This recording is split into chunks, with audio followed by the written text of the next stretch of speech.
on, Lena.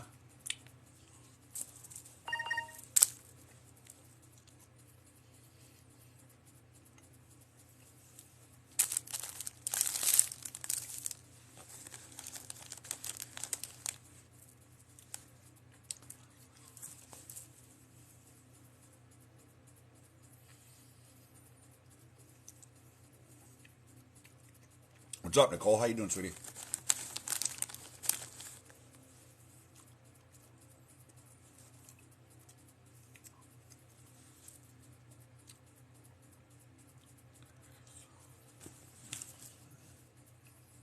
Dead Sea Scrolls are just shit that people wrote down.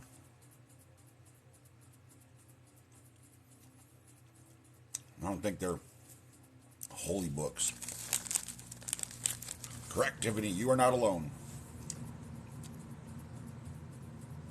Today, not so good. My stomach is all fucked up. I didn't feel good. I tried to go eat, and I was live on Instagram, and Regina came in. We hung out for a little bit. I got like 3 bites into the burger, and I couldn't do it. My stomach is just turned up today. I don't know what the fuck's wrong with me. I had dialysis this morning, so I feel a little rough. No, I don't believe in the devil.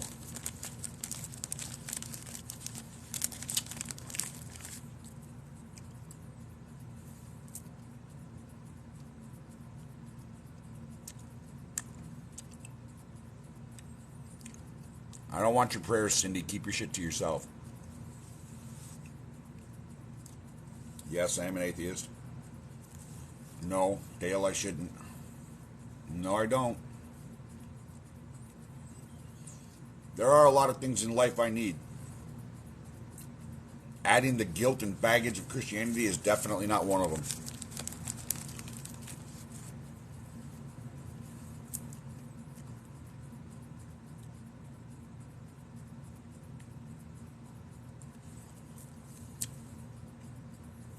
May the force be with you. No, evil does not exist.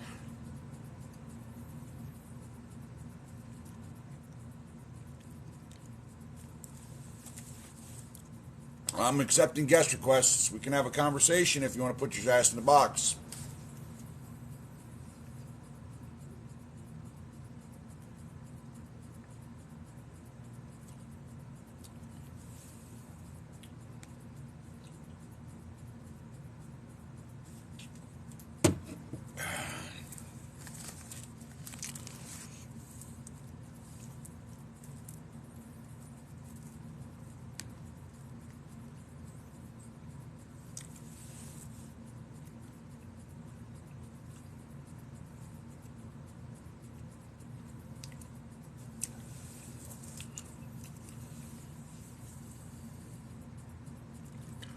I want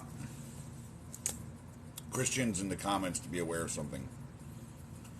The Bible tells you to practice your faith in private. It doesn't say practice your faith in public. It doesn't say, scream at the mountaintop. It doesn't say, well, do you let people know you'll pray for them? No.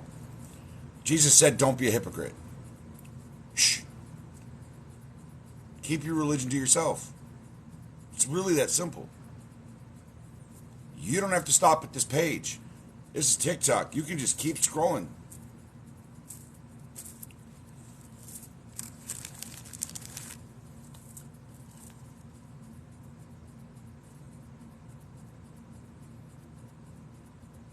I believe in humanism.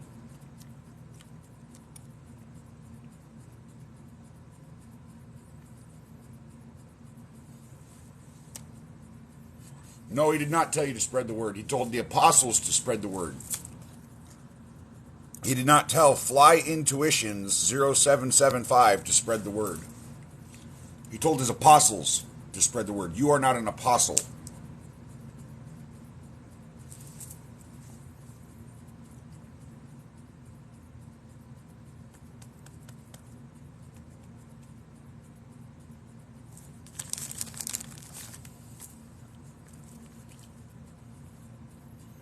Technically, suicide is a bigger sin than denying the Creator.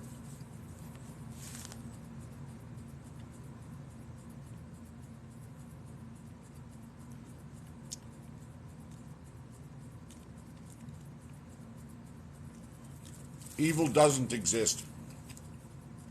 It's just a word.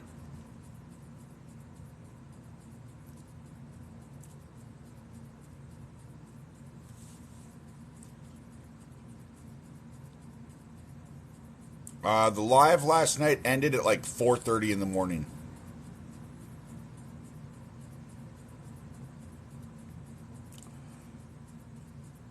I have this live to have discussions and debates, not to fend off people's proselytizations.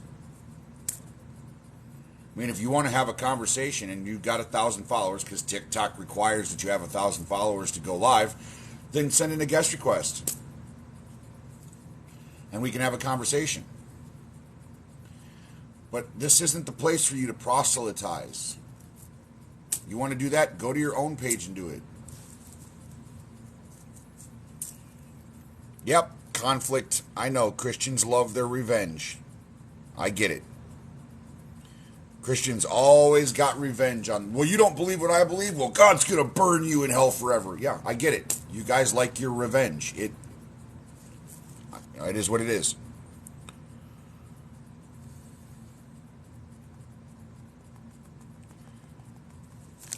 No, I mean, it's not like I have much else to do. I had dialysis, and I don't feel good, but I got nothing better to do, so.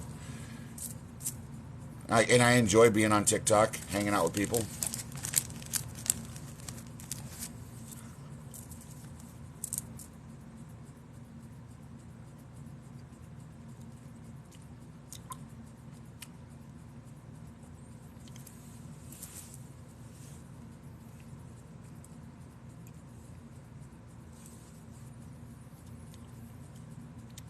Yep. Except Christians don't respect other people's beliefs. They don't. If you don't believe what Christians believe, you're their enemy. They treat you as such. Christians don't follow through on what Jesus told them to do either. Love thy neighbor, care for the least amongst you, feed the homeless, clothe people, shelter the homeless. Jesus told you guys to actually behave with humanity, humility, and compassion, and empathy. And Christians don't do that.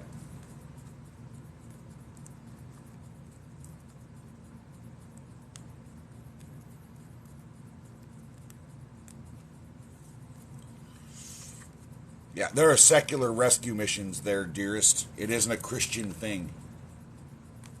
Christianity does not lay claim to morality. Sorry. Not even a little bit.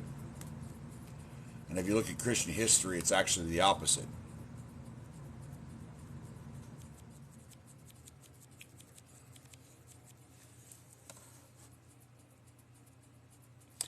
Why does God not believe in the LGBTQ community? That's a really good question. I would love to know the answer to. Christians seem to think that God hates gays, but Jesus never said anything about hating gay people.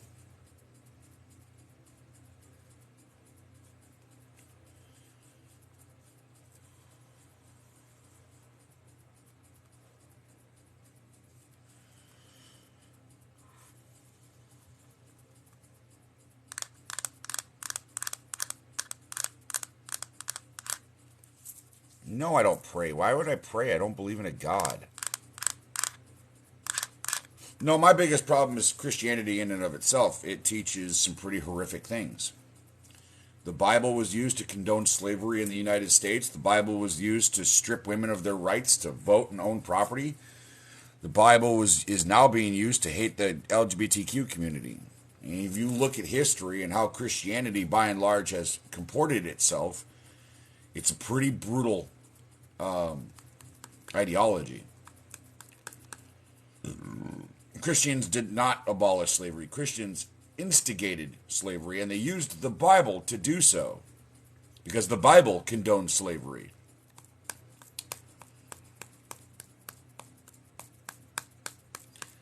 Christians did not abolish slavery. The government did it for political gain.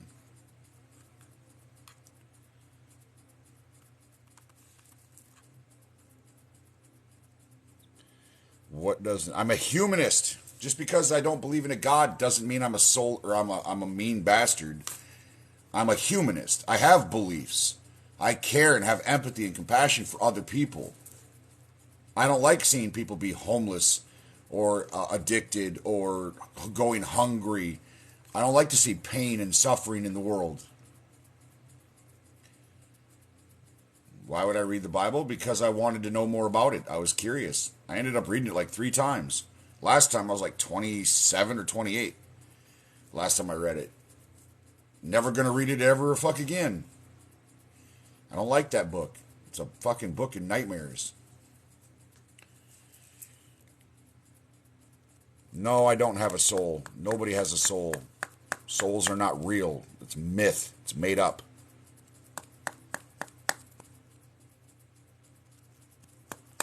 It is not free will of man. It's not. There is no such thing as free will. You are doing this just for numbers on TikTok? No, I'm not. I could do any number of things to make numbers on TikTok. I wouldn't have to do this. I do this because I enjoy the conversation and I'm passionate about the topic subject. I've spent the last 20, 25 years of my life learning about it. I do this because I'm passionate about the fact that it's cool that you have a belief. It's not cool that you force it onto other people. In the way that you vote, in the way that you behave, how you talk to people. Our actions, our beliefs inform our actions, and our actions have consequences. We don't live in a vacuum. We live in a society with other people. And we've got to learn to live cooperatively. And Christians don't seem to want to do that. Christians want to push their religion into the law, into public schools, everywhere, into a woman's uterus in a gay man's bedroom, into a trans woman's health care. Like, Christians just aren't happy unless they're pushing their shit into everybody else's life. That's just the honest to God's truth of it. In the last 6 months, 9 months, there have been over 400, almost 500 bills that have been proposed at the state levels by white Christian men and women that are stripping rights away from the trans community.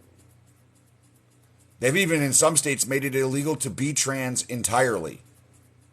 They cannot legally, in that state, receive gender-affirming care. And that's because Christians can't leave well enough alone. Texas, putting the 10 Commandments into the public school system. That's illegal. It goes against the Constitution. Christians don't care. Y'all don't care if you violate the law so long as your religion's number one.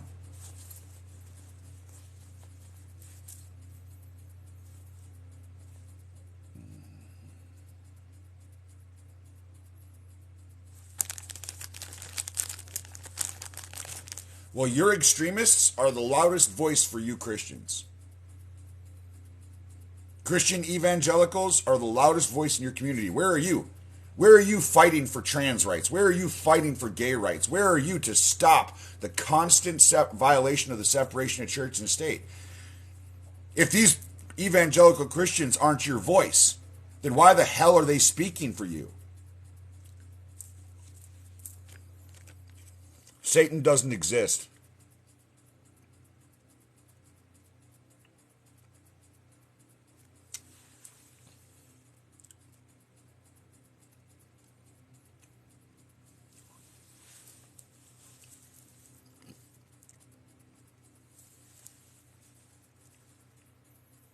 Doesn't, Dale. Does not exist. Unless you can show me physical evidence of Satan. Actually, let's not use the word Satan. Let's use the word the devil. Because Satan has nothing to do with the devil. Satan is a Hebrew word that translates to the adversary. And it's used as a title for 7 different people in the Bible. Samuel is actually referred to as Satan at one point in the Bible. So Satan has nothing to do with the devil. And the devil has nothing to do with the word Satan. So let's just call him the devil. Can you provide for me empirical evidence that the devil is real? Buddhism is a cool philosophy, but it is a shit religion. Buddhism's got some really cool philosophies, but There's no God really in Buddhism. I mean, you're not supposed to worship Buddha. Um,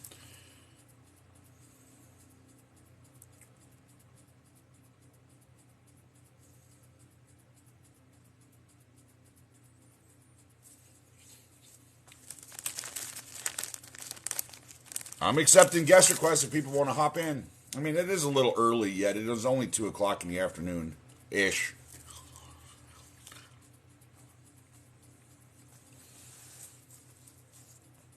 Well, like the tenets of Buddhism are like center yourself, find peace within yourself. So, like, I mean, if you're gonna have a philosophy, that's as close to peaceful as you can get.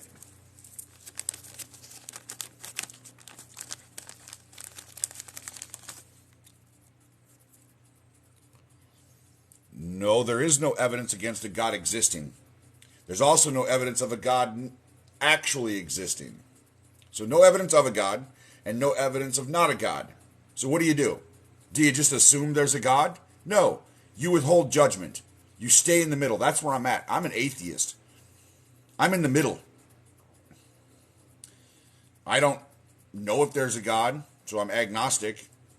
I'm not convinced that there's a God one way or the other because there's a lack of evidence. So I'm going to remain neutral.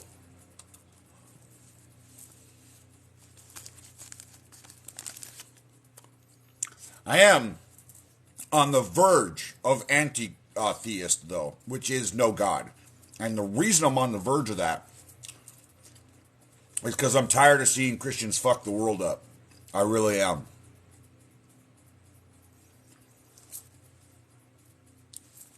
They want to deny science.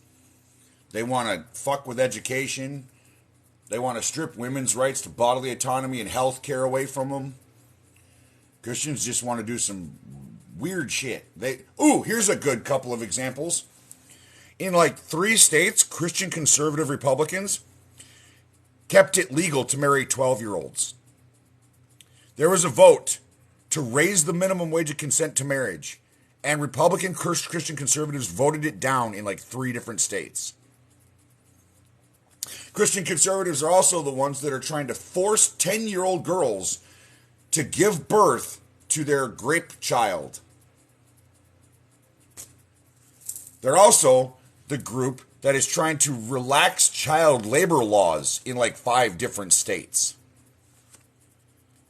Christians are dead set on turning this country into a fucking Mad Max situation.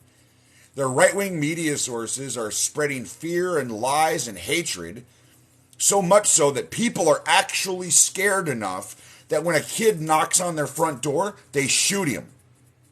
When a girl pulls into their driveway, they shoot her.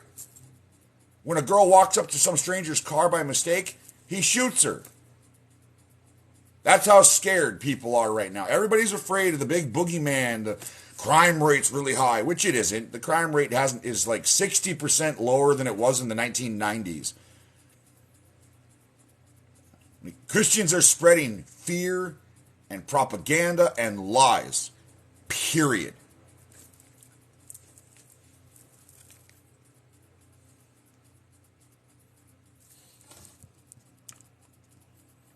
In your wildest dreams, Anthony. In your wildest dreams.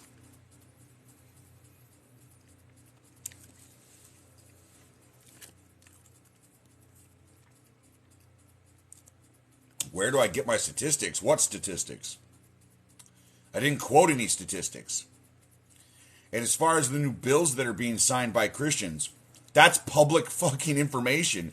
You can look it up. It's Google, man. It's news articles and headlines from all over the country talking about this shit.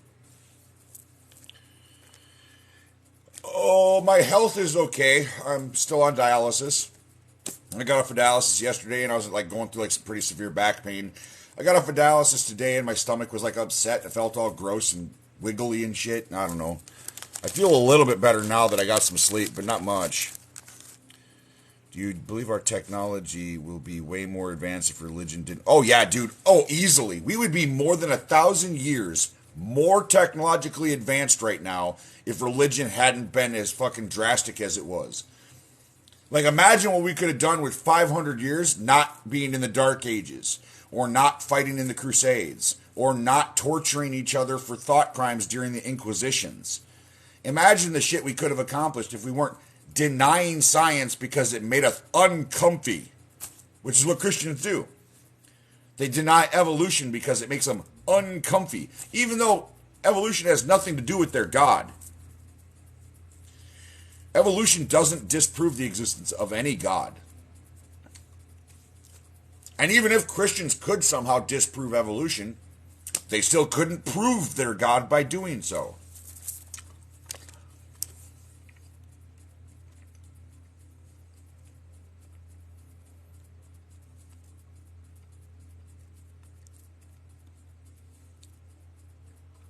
Yes, Muslims did contribute a shit ton to science. During the Christian Dark Ages, Middle Eastern or Islamic countries were going through a period of enlightenment. And they invented things like algebra and alcohol. You know, things that begin with al. Or al. Yeah, we'd be way, way, way more advanced if religion didn't exist.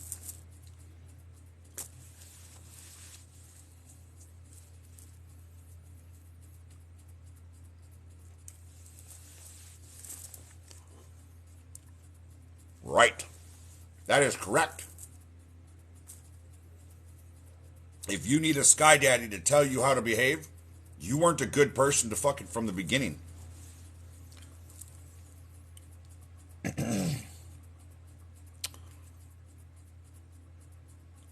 Everyone wouldn't be crazy if religion didn't exist. Imagine, like, how many adults are walking around right now today with self-worth problems, right? Like, psychologically, they don't love themselves. They think less of themselves. How many of those adults believe that or think that way because as children they were taught that because they're human, they brought sin into the world, and they made the world evil and fallen, and that it's humans' fault that the world is fallen and everything is sinful and evil. What does that do to a kid's fucking psyche?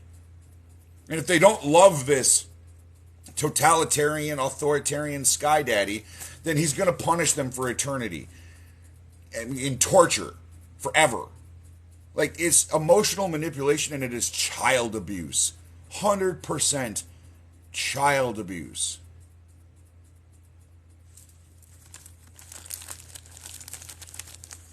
Children should be raised to love themselves, to respect themselves, and as an extension of that process, respect other people.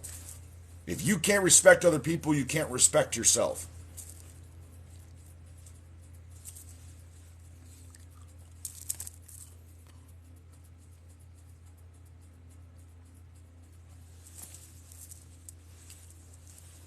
Children should be taught how to remain curious. We shouldn't silence a child's curiosity because we're inconvenienced or annoyed by it.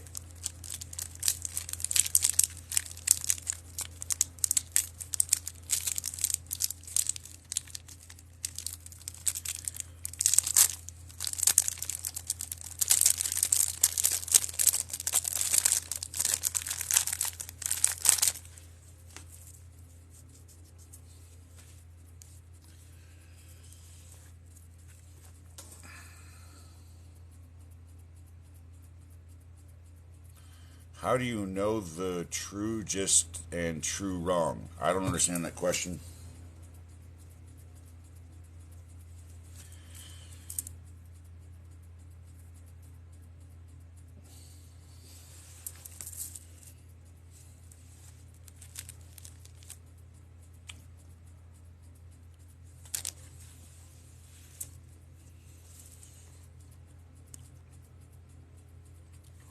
Children can teach, Dale. If you stop and you watch a child, you might learn something you didn't think about before. Stop thinking that because you're an adult, you know it all. You don't. You don't have all the answers, my guy. You just don't.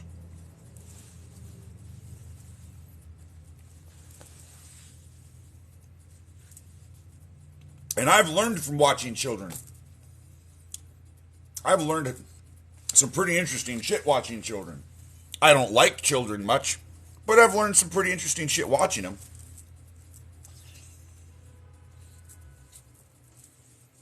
Like how children don't give a damn about race. How children don't give a damn about gender until they reach a certain age. And I think their deal with gender is something they're taught by their parents. Children catch on to things. Children in a lot of ways are like dogs. You know, you got a pet dog and you're feeling kind of down in the dumps. You're not feeling good about yourself or you're just depressed or whatever. Dogs sense that shit. So do kids. They don't sense your aggravation. They sense your stress. Kids have good intuitions.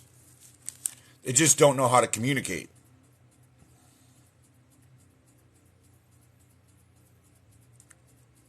Oh, I hate kids. Kids are fucking obnoxious sometimes, like for real. Like, yeah.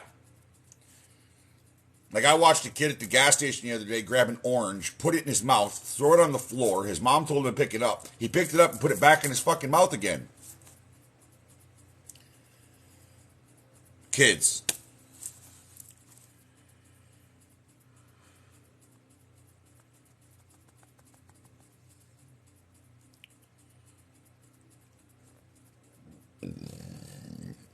Christianity teaches a skewed moral standing. It's not real morality.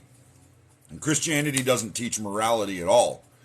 Not even a little bit. The only 3 dictums in Christianity that are remotely moral: don't kill, don't steal, and don't bear false witness. Those are the only 3 that are even remotely fucking moral. The rest of what God proclaims in the Bible: don't eat shellfish, don't wear clothing that mix fabric. These aren't fucking innately bad. These aren't innately harmful to other people.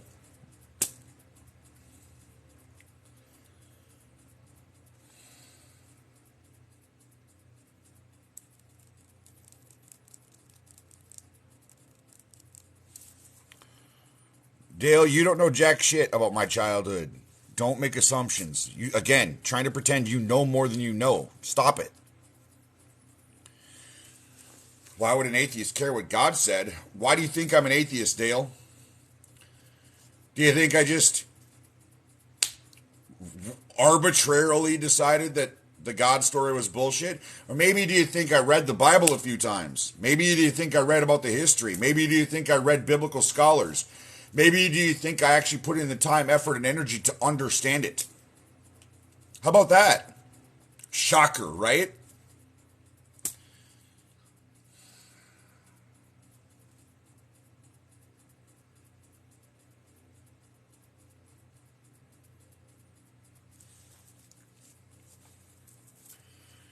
I'm not angry. And even if I was, okay, fine. Let's say I'm angry. So what? How does that change anything, Dale? Does that change my point?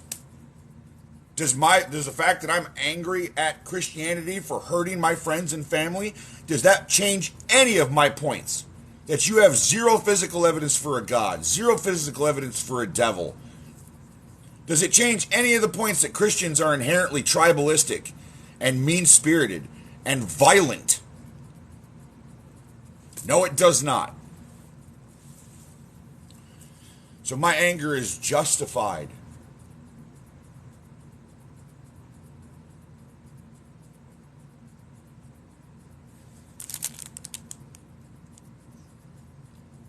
Now, if you don't like my content, you can leave. You don't have to be here, Dale.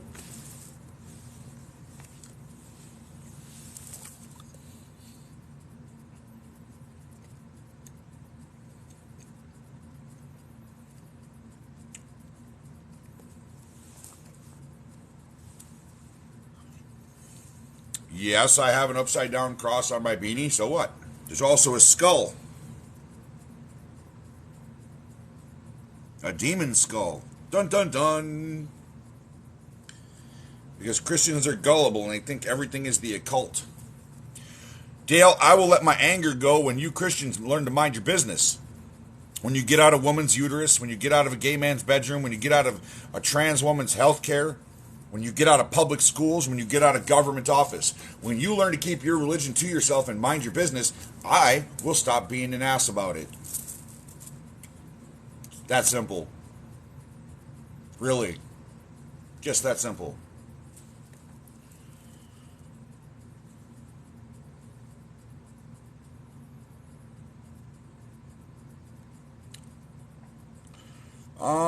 Judaism I don't have too much of a bone to pick with. Just mostly Christianity, and then in some cases Islam.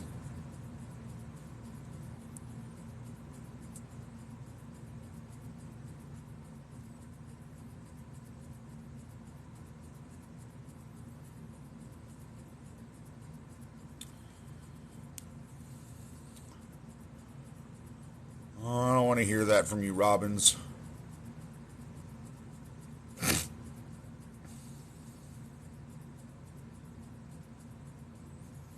Yes, Islam and Christianity both distilled from Judaism.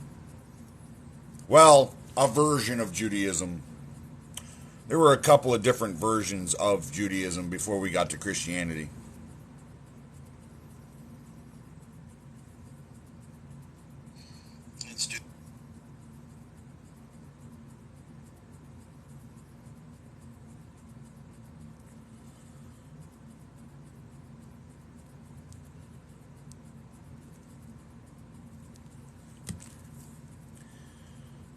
Thank you, Life Goes On. I appreciate it. My passion is something I'm proud of. Wait. How can God love you and then threaten you? Oh, with eternal damnation. Yeah, I don't understand that one either. Hey, Casey.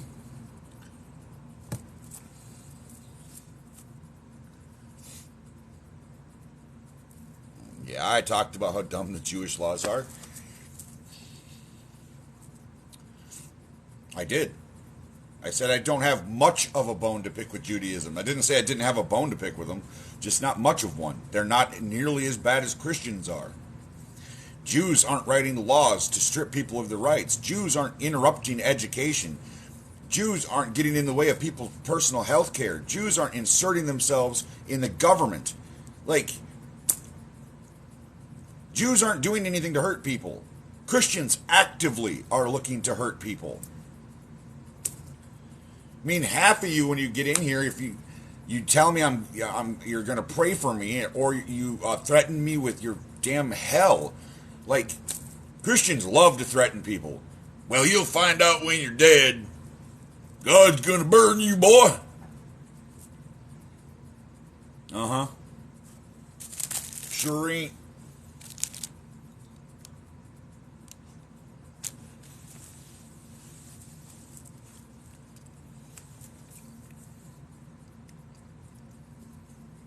You found me.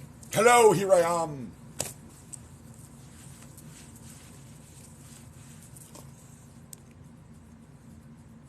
Nothing. Nothing happens after death. Nothing at all. You just cease to exist. Well, the fun part about the Bible is after you get done reading the Bible, you can go read the Gnostic Gospels, which I'm currently trying to work on. Reading these people's writing is like fucking banging your head into a wall, so it's sometimes frustrating. But if you read the Gnostic Gospels, it turns out that the God of the Bible is the bad guy. At least that's how the Gnostic Gospels paint him. Like Thomas and Adam and the Book of Enoch, they paint God as the bad guy.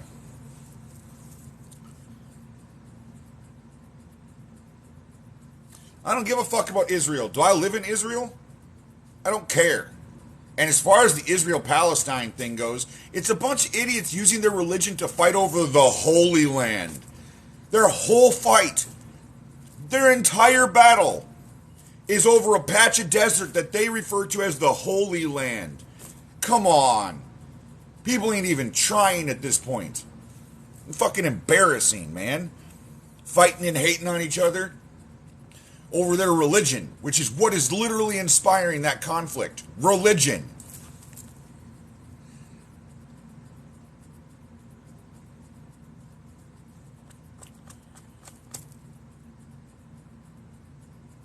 No, I'll probably be dead within the next 5 to 10 years. Pretty much a guarantee.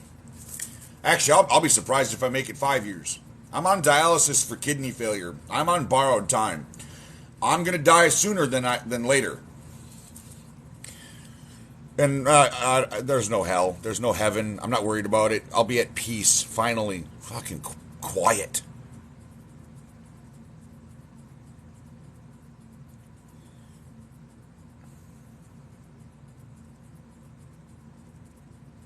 Yes, I do need evidence, brother.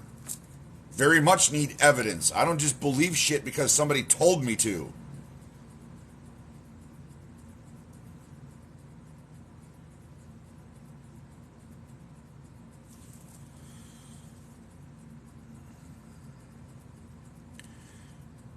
What a thing to spend your valuable time on considering. Yeah, it is a thing to spend my valuable time on. The more people that I can talk to and teach to think critically and reject these archaic, barbaric ideologies that cause harm and suffering in the world, if I can pull one of you away from that, then it's a win. On hardcore win. And so far, I've got quite a few people pulled away from it. So I would say I'm winning at this game, at what I do. This is what I do. This is my niche, my hobby, my thing. It's what I'm good at. Because I'm ADD and my brain does this shit to me. I didn't choose to be good at this specific thing. I just am good at this specific thing.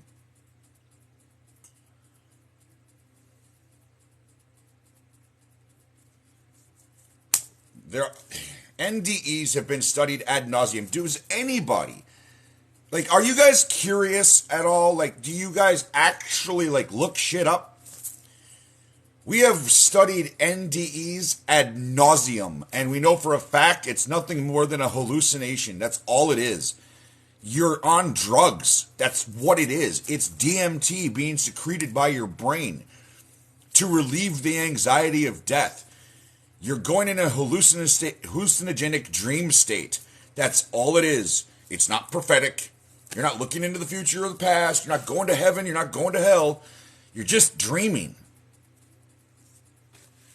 That's all NDEs are.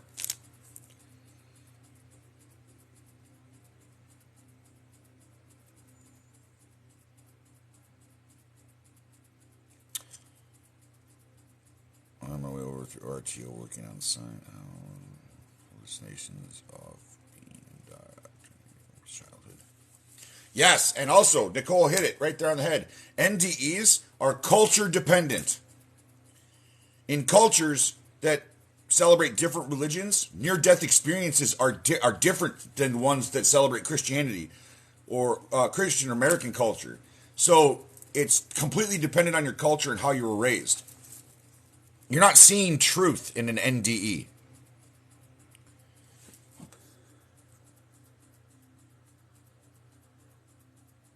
How is my pulling people away from Christianity any different than Christians? Because Christianity causes harm. I'm trying to reduce that harm. Pretty simple. Christianity hurts people. You can ignore it. You can bury your head in the sand. You don't have to pay attention to it. But that doesn't change the fact that Christianity hurts people. And my goal is to prevent that harm, prevent that suffering. Humanism is the better ideology because it doesn't hurt people. It actually reduces harm and increases well-being for people.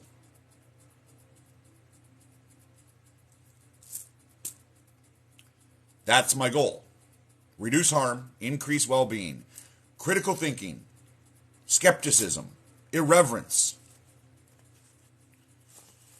And also keep in mind anybody that would want to be worshipped is a narcissist. In order to want to be worshipped, you have to be, by definition, narcissistic. Just straight up.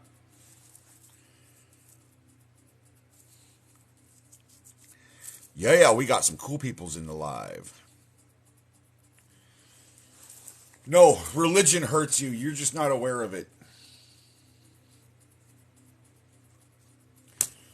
Because Christians take that shit too far.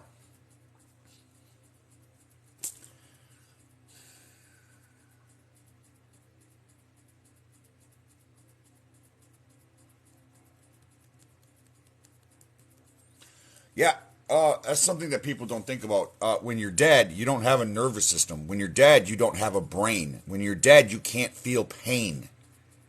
Because it's a nervous system and a brain that processes pain signals. Without those things, you don't feel them.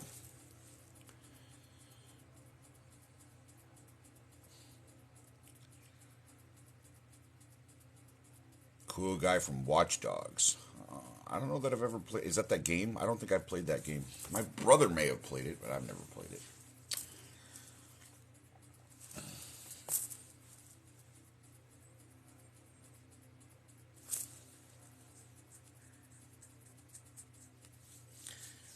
We are not spirits.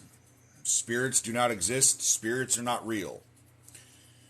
Your entire consciousness and personality is the product of your brain. And when your brain dies, your personality and your consciousness are gone because the brain is no longer functioning.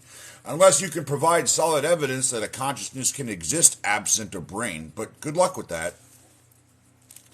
I've been an atheist for about 20, 25 years.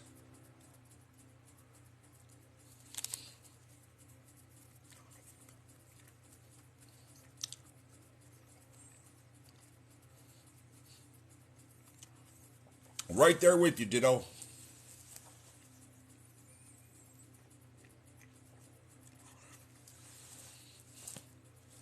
Why do I want to try to get rid of Christianity? How many times do I have to repeat myself? It causes harm. Period. Really simple. It's an archaic and barbaric belief system and ideology from the infancy of our species that causes more harm than it does good. That's just it. It's really that simple.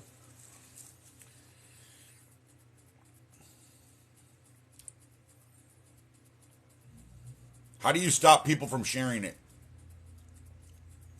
How do I do that? How do I strip people's free speech? The only protected class that we have that shouldn't be a protected class is religion. Because religion is a choice. It's not something you're born believing. It's not your skin color. It's not your heritage. It's none of that. Religion is the only fucking protected class that is something that you are taught. And it shouldn't be a protected class at all. You should be allowed to have your religion, but you should not be allowed to use your religion or your religious freedoms to cause harm to other people.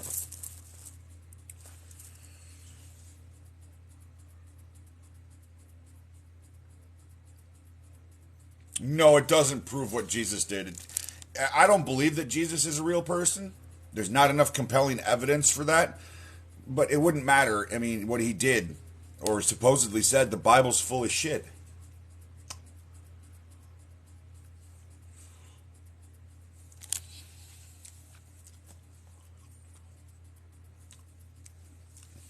Oh, the Bible's full of shit. I'm not joking. I'm not making it up. I'm not saying that to be an ass. I'm serious.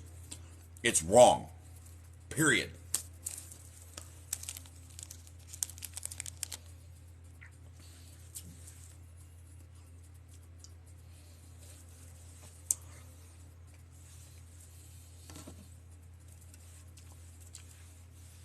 There's no evidence it's wrong? Yes, it is. Yes, there is. In fact, there's a mountain of evidence that the claims in the Bible are wrong.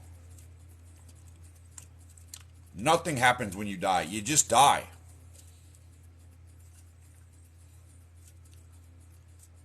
Jesus was not real. I have no reason to believe it.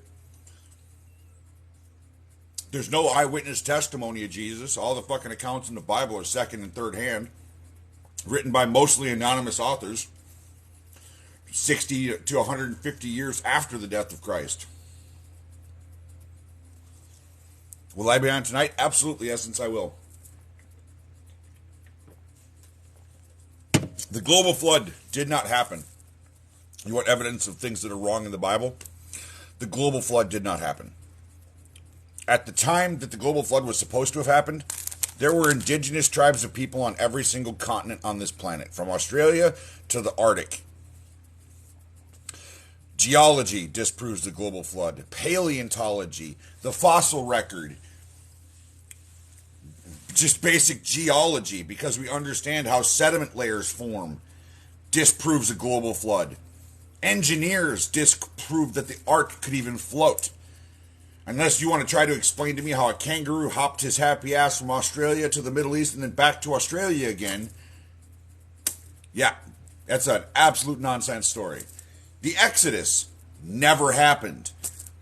Egyptians never recorded having Hebrew slaves and never recorded Hebrew slaves leaving Egypt. And the 40-year trek through the desert that the Israelites went on, that didn't happen either. Because if there was going to be, whenever there's evidence of a civilization doing something, or whenever there's a civilization that did something, they always leave behind evidence. Pottery, clothes, trinkets.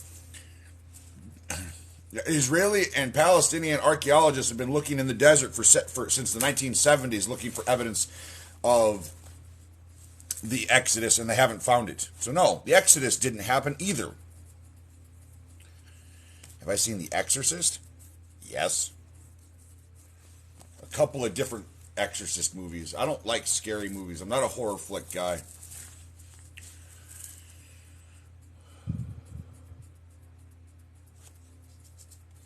Same thing, dude. Same thing. It all depends on the interpretation, Gerardo. It's the same fucking thing. So they used a different word. It's still the same concept. It's owning a person as property. The fuck? Stop making excuses for slavery, my guy. It's not a good color on you. Why? Why does there have to be something when we die, Jerry? Why does there have to be something? There doesn't. Where were you before you were born? You didn't exist. Your consciousness is a product of your brain. When your brain is gone, you go back to where you were before you were born, which is nowhere. You don't exist. You're gone. Done. End of it. Kaput. They are the same. They are owning people as property. Geraldo, I don't know how to explain this to you, dude. Like, even biblical scholars back this shit up. Why the fuck are you coming at me about it? Go talk to Dan McClellan here on TikTok about it. He's got videos up talking about it. How the Bible absolutely condones slavery and the owning of people of property. That's a fucking fact. The Bible does that. You can try to wiggle your way around it all you fucking want. End of the day, it's owning people as property, and the Bible justifies it. They don't see their loved ones when they die. They're having a dream, Jerry. During the time, at the point of death, your brain has a gland that secretes DMT. It's a powerful hallucinogenic drug that causes you to go into a dream state. It's an evolutionary process that helps you. It relieves you of your anxiety at the time of death. It makes your death more palpable while you're dying. You're dreaming. You're not actually seeing anybody. You're not going anywhere. You're not having an experience. You're just dreaming. That's all it is. They've studied near-death experiences repeatedly. We know what it is.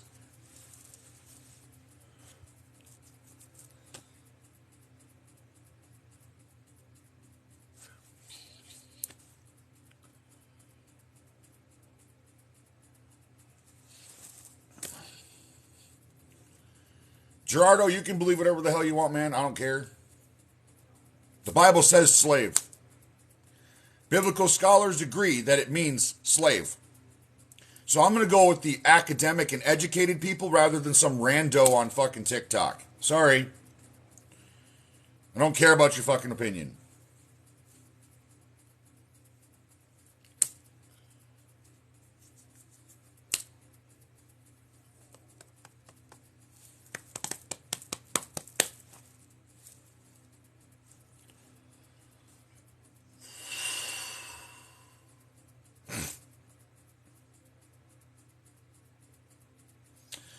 I am 40.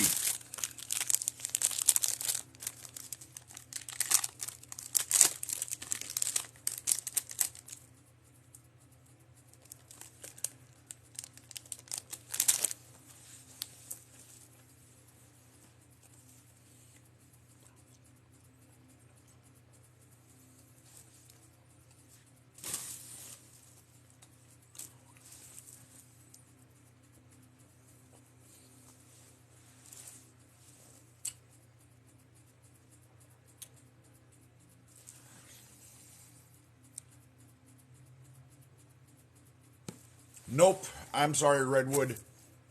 I don't have anybody that will be able to access my accounts in the event that I somehow end up in the hospital or die. You guys will know by my immediate and abrupt absence here on TikTok. If you don't see content from me on my channels, if you don't see me going live, you can probably assume I'm not here anymore. I don't have any close friends or family.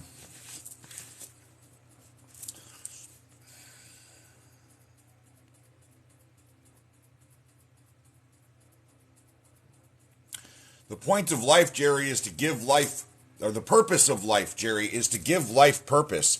If you need a God to give your life purpose, you don't think that's tragic? You need to be a slave to a God in order to find purpose in life, Jerry? Come on, man. You're better than that. You don't need no God. You don't need no God, Jerry, to find purpose in life.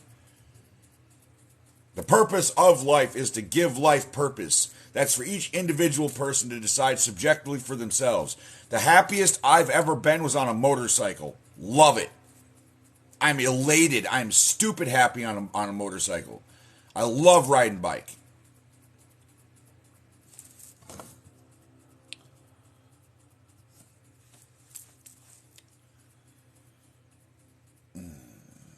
There is purpose. You just got to find it. You got to find your niche. You got to find the things that you love, that you enjoy, that you like to partake in. It could be bowling. It could be drawing. It could be any kind of art. It could be singing. It could be like movie trivia. It could be any number of things that you just love doing. That's the purpose of life. I don't give a fuck, Gerardo. Stop making excuses, man. You're not doing yourself. You're digging yourself a hole, man. You're not doing yourself any favors by trying to convince me that it's not about owning people as property. Your book is gross. Get over it. The Bible is inherently immoral and unethical. Like, I don't know what to tell you, man. You can sit there and circle logic your ass out of it as many times as you want, or at least try to, and it's never going to work. You're never going to pull that off. It's just, that's just the truth of it.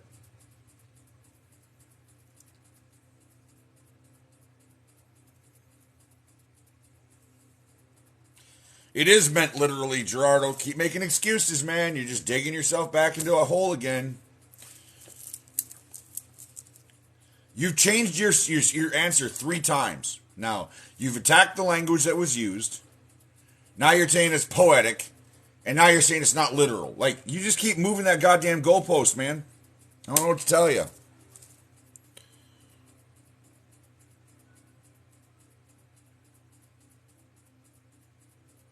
So what? So Jesus got 2 things right, 3 things right out of the entire book? Nah, son. Nope. It does more harm than good. Great, Gerardo. I'm a misinterpreter. Go away.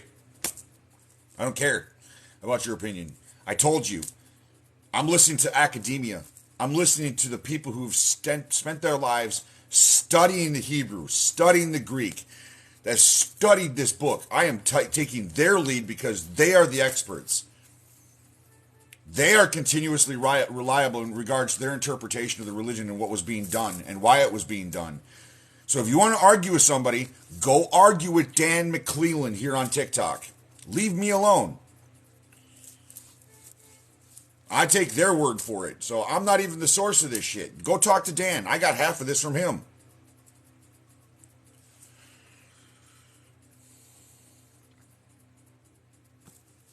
There are no EVP recordings, dude. Jerry, are you like gullible? I think you're gullible, my guy. There are no EVP recordings of loved ones from the beyond. None of that's real. It's a con. You're being lied to. It's fake. Dan McClellan. He is a Bible scholar here on TikTok. Dan McClellan. Let me see if I can find his at.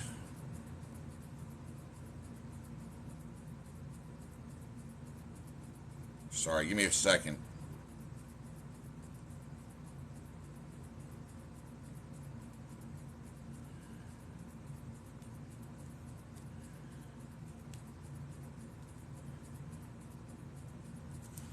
Sorry, give me a second.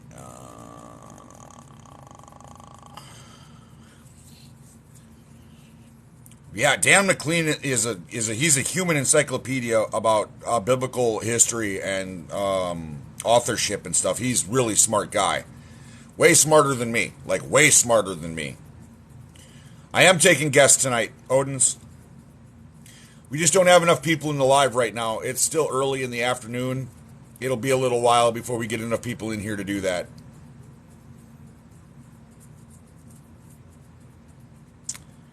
Okay, let me see if I can find him.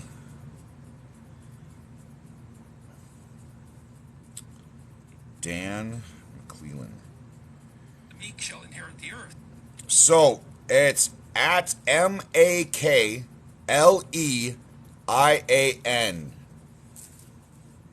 No, that's not the right spelling, Rob. DANMCCLELLAN. Dan McClellan. And his sign-in name or his screen name is at McClellan. MAKLEIAN. At McClellan. That's his profile picture. Can't see it. This fucking... Never mind. And I thought, there's something wrong with that.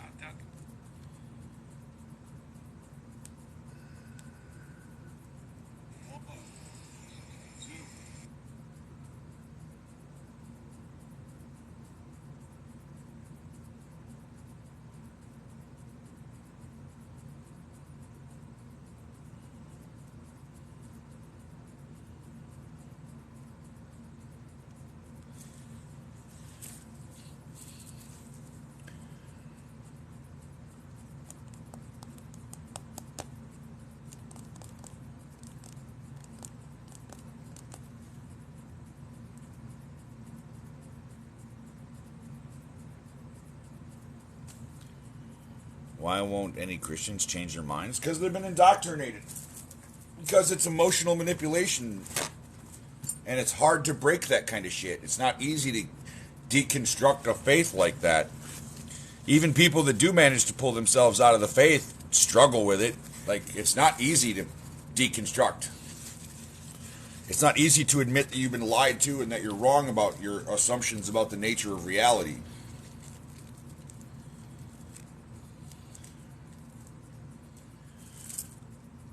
Abolition of slavery was done for political gain. Can you explain how? Who? Oh.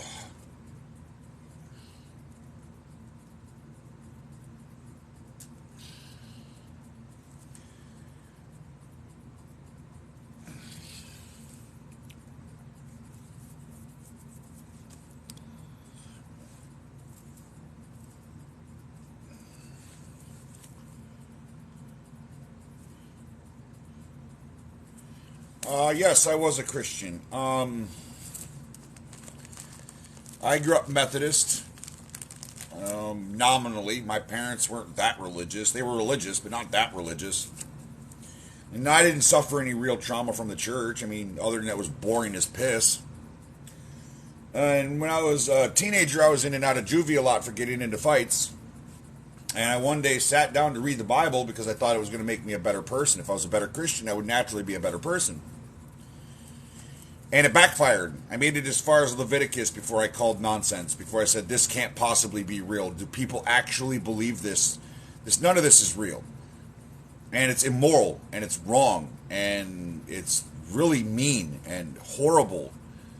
And I finished reading the Bible. I was like 14 at the time, and then I read it again in my early 20s, and then I read it again in my late 20s. And also during that period of time, I was learning a little bit about the history of the Christian church, where it originated from, the Christian religion in and of itself, and all the other stuff. And then I got into my early to mid 30s, and I started falling in love with science and learning about neurology and astrophysics and history. Love history, archaeology, and stuff like that, and learned that, hey, guess what? A bunch of the claims made in the Bible never happened.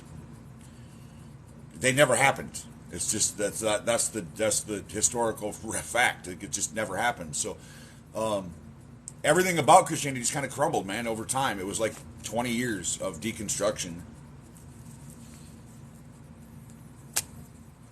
Why did I believe in Christianity? Because I was raised to, because I was taught to, because I was indoctrinated by my family, and that's it. My family did it to me. I didn't choose to be a Christian.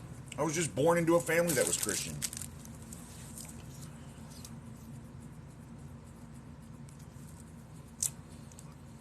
No, Jerry. There has never been anybody that has been dead for 2 days. Never. That has never happened in the history of the world, ever. Nobody has ever died for 2 days and then came back. The amount of brain damage that would occur due to the lack of oxygen to your brain would have been substantial. If they came back from the dead, they wouldn't be able to function. None of their nervous system wouldn't work, their eyes wouldn't work, their ears wouldn't work, nothing would work. Their brain is brain dead. In order for your brain to survive, it requires oxygen and nutrients and things. And if you starve your brain of oxygen, you suffer catastrophic brain failure. What are you talking about, Jerry? Dude, my guy, I need you to hear this. I really need you to hear this. Mark Twain once said, "It is better to be thought a fool than to open your mouth and remove all doubt." I hope you understand what that means, but I'm going to explain it. If you don't know what you're talking about, don't talk about it. Period. Fucking 2 days. What? Did you even pay attention in fucking school at all?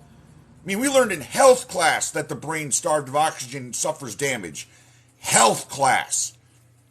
Like, 1 minute of your brain not receiving oxygen is enough time to damage, actually less than a minute, enough time to damage your brain. Irreparably damage your brain. And you're telling me that they were dead for, no. Dead for 2 days and then came back to life. The fuck are you smoking? Absolutely not.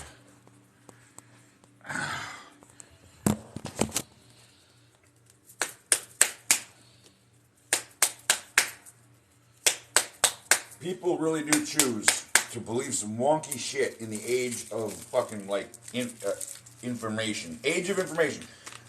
Google at your fingertips with all the answers to most of your questions, and y'all want to believe in some wonky, weird shit like that.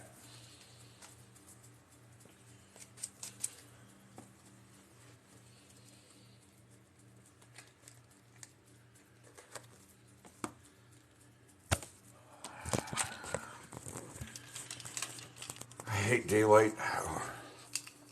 Hate it. I prefer darkness. More comfortable. Daylight's pretty, but it's also too bright.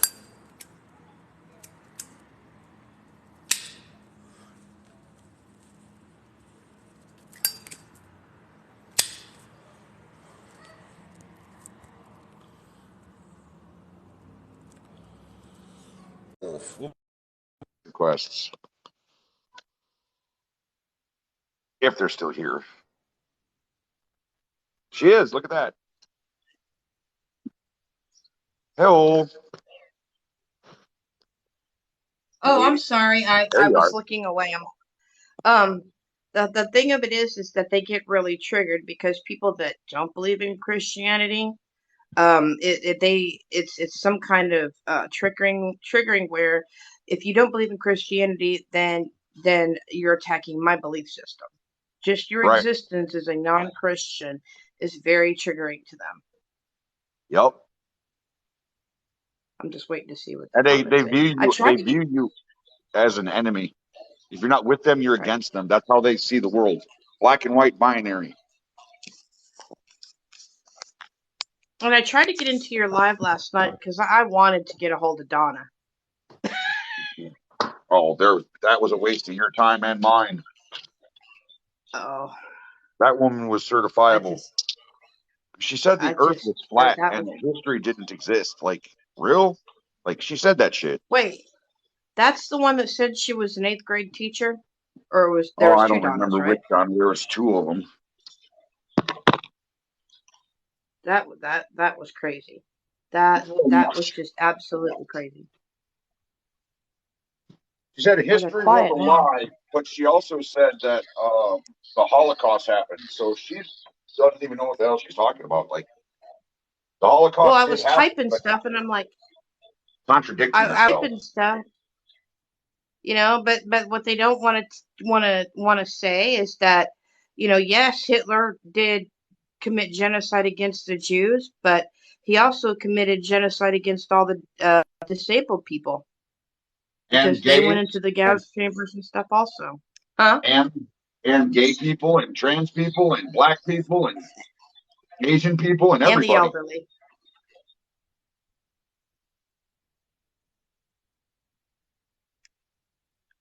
What do you, what? Oh, Larry. And don't bother me. What?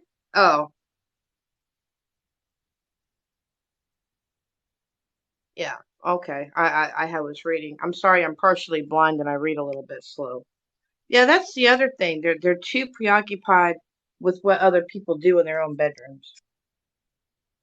It is kind of a sick obsession. That's problematic. It's just their behavior. I'm not gonna say all of them do it because they don't, but I mean, Christianity hold on. inspires that behavior. When Christianity talks about sexual whatever, I mean, people are going to run off with that however they want. A lot of them take it into purity culture and nonsense like that. Well, even in school, we were taught that abstinence was the most effective way not to get pregnant or get an STD, but yet they have an issue with sex ed in class. But we're taught in sex ed, or at least I was, that you can get pregnant. Here's what the diseases are that you can get. This is what they look like. This is what it'll be like. But you don't want to get a disease. You don't want to get pregnant. Then you practice abstinence. So it Oh, correlates with what they preach, but they're too dense to get that. They're thinking, oh Lord, no. If I teach my child about basic, about sex, then they're going to go out and do it. yeah, that's what they think, but it's actually the opposite. They don't.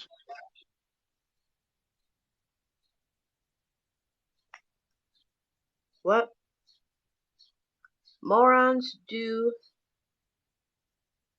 What? I don't understand your comment. Morons do soaking very well. Oh, very weird. I don't know.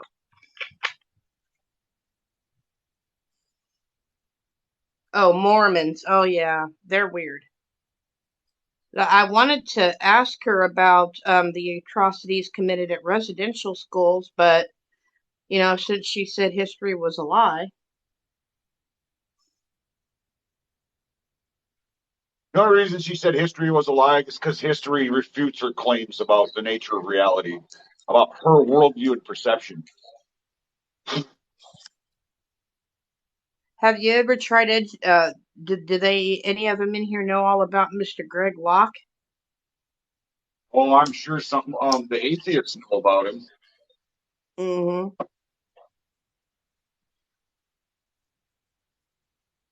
I'm waiting for a And couple it's more not to even get just in Greg here. Locke, but there's Greg Locke, there's Steve Anderson, there's all kinds of them. There's a bunch of those types of people. Well, thank you for letting me know because I hadn't heard of Steve Anderson, but I'll be sure to look into Oh yeah, him. he's a special ed one from here in Arizona. Does He's he actually also? he's actually Go ahead. banned from like a dozen different countries in the world because of his hate speech towards gay people. Does he also believe that children that are born with ADHD and autism were in fact demonically possessed? Probably.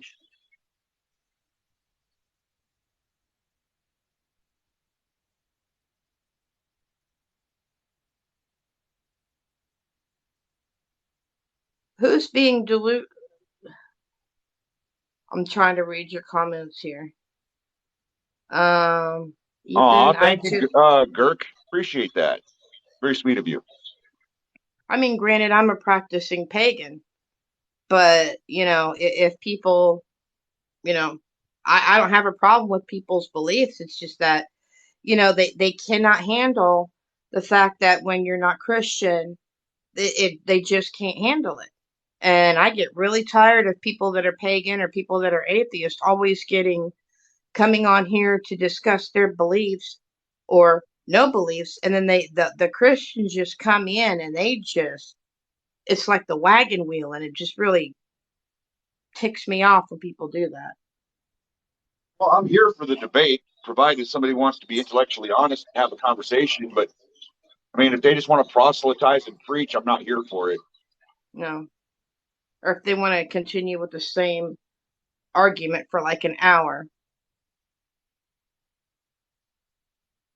Because I do a lot of political stuff, and the only reason I do the political stuff is because I want to get better at doing advocacy, for pagans, for the disabled, women and veterans, the people that Christians don't give a crap about. Those people. Right.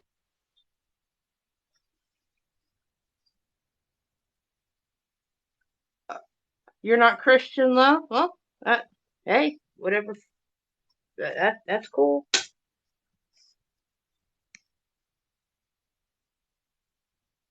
I was speaking about Christians, though. That's what I was saying.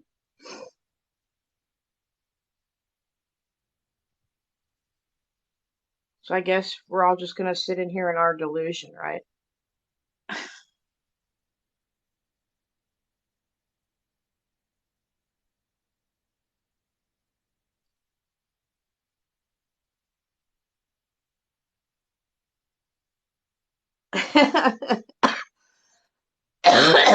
Well, there's a new church that's come out. That's the Church of Don't Be an Asshole. Good luck with that. Yeah, I guess they're trying. They filed a lawsuit or something because they wanted to be, go through the registration, all that for a church, and because of their name, um, they wouldn't let him go through. So he's fighting it in court. I mean, if he's got the basic fundamentals of what a religion is classified as, then legally they have to let him. You may need Jesus Christ, but I don't. I'm sorry. Nobody needs Jesus. If you need Jesus, you are a tragic human being. I don't need a God to tell me how to behave with empathy and compassion for other people. What cracks me up is all the stuff and a lot of things like within Christianity actually have their roots in paganism. Like the seven deadly sins and the seven heavenly virtues, that has roots in paganism.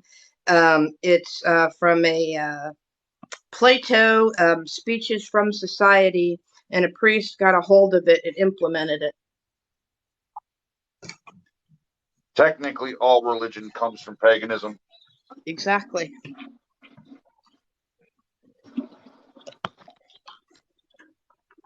When you guys decorate your Christmas trees, you're practicing paganism. By the You way, got your wedding.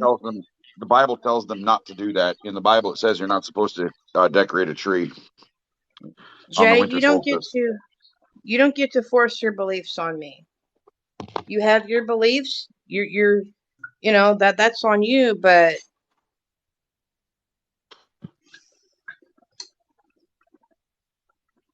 this is what I said. I'm trying to cook dinner.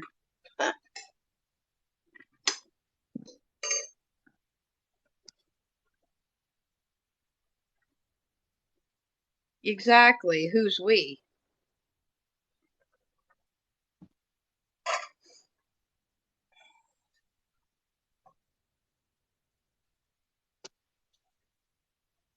No. Yeah, Jay, what about all the kids that were abused and unalived in your God's name at those residential schools that were forcibly taken from their parents, and they changed the child's name, didn't allow them to have access to the child. There's a woman who her baby died at the school, and she didn't know for a year, and then they refused to tell her where her child was even buried. And she's in her 70s and just now found out, like 4 years ago. Hello. Hey, how's it going? I'm just cooking dinner. Yo. Okay, so Ethan, I need you to kind of school me on something a little bit. Okay. Okay, what exactly is the whole church and state thing? Because I was under the impression that it was illegal, or is it just frowned upon? It's illegal. It Okay, is so illegal. It goes against directly the Constitution and the First Amendment. In the First Amendment, there are two clauses. The first one is the Establishment Clause. Congress shall make no law respecting an establishment of religion or prohibiting the free exercise thereof. And what that means is people can be Christian, but they can't add it to the law. They can't put it in government. It's got to remain separate. okay, so would you say though that the with the government invading women's bodies and things like that due to religious reasons, isn't that I Exactly. mean is that Exactly. not a separation? Like, Yep. Exactly. We're That is an absolute violation of the separation of church and state and the First Amendment. But the only reason they got away with it is because the Supreme Court is twisted. It's bent.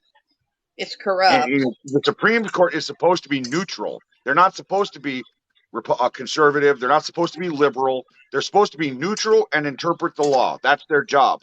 But now that we have presidents that are um, announcing or whatever they're doing to get justices in, now we've got evangelical Christian justices, three of them, and well, four of them, and they're fucking insane. oh man. So, it's been a long time since I've been in school, so I'm not sure if they still say the Pledge of Allegiance or not. But I remember when I was in school, it was mandatory. If we didn't stand up and say it, we would get a detention. I don't know how that's legal either. It's illegal. Yeah. So it seems like that whole law doesn't even really exist.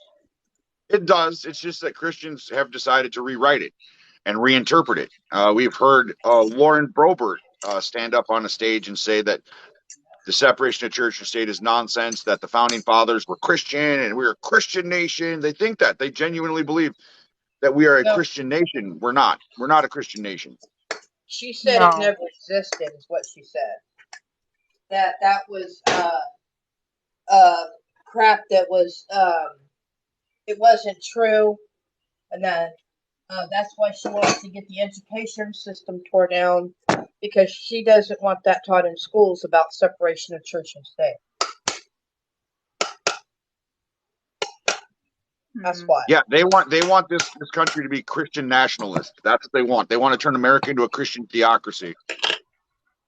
You know, the more and more I learn from you, the more I get why you're so ready to be done.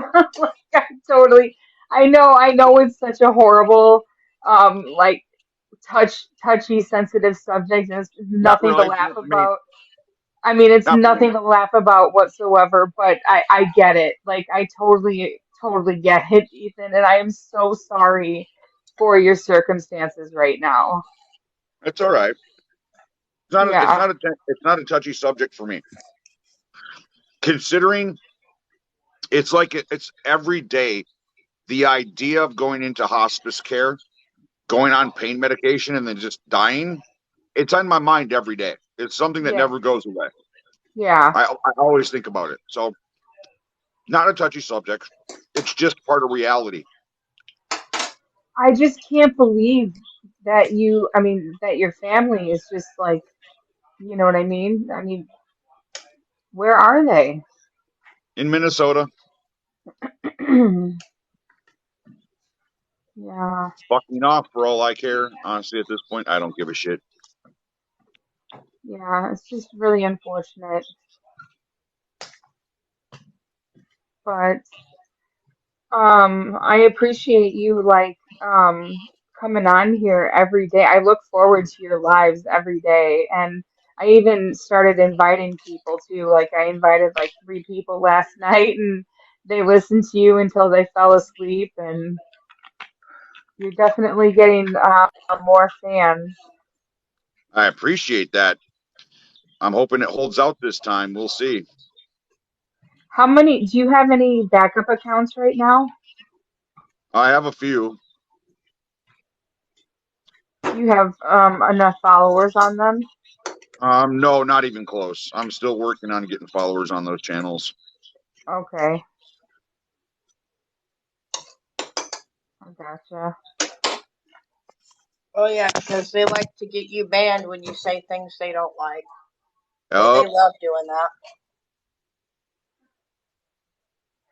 Yeah, I've come to expect it. I feel like every time I leave the room, like whenever I'm watching an Ethan live, every time I get up to leave the room and I come back and it's gone, I'm like, oh, you know, there we go.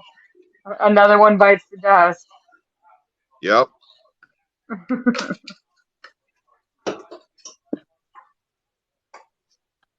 But yeah, Casey, you're Oh. right. Basically, they're because some religions don't believe. But the thing of it is, it cracks me up. Because even the Bible says that it is not a child until they take their first breath. That's what it says biblically. There's also biblical justification for abortions in cases. And Yep. At no period in time does Jesus or anybody in the Bible refute abortion. They don't do no, it. The religion has nothing to do with it.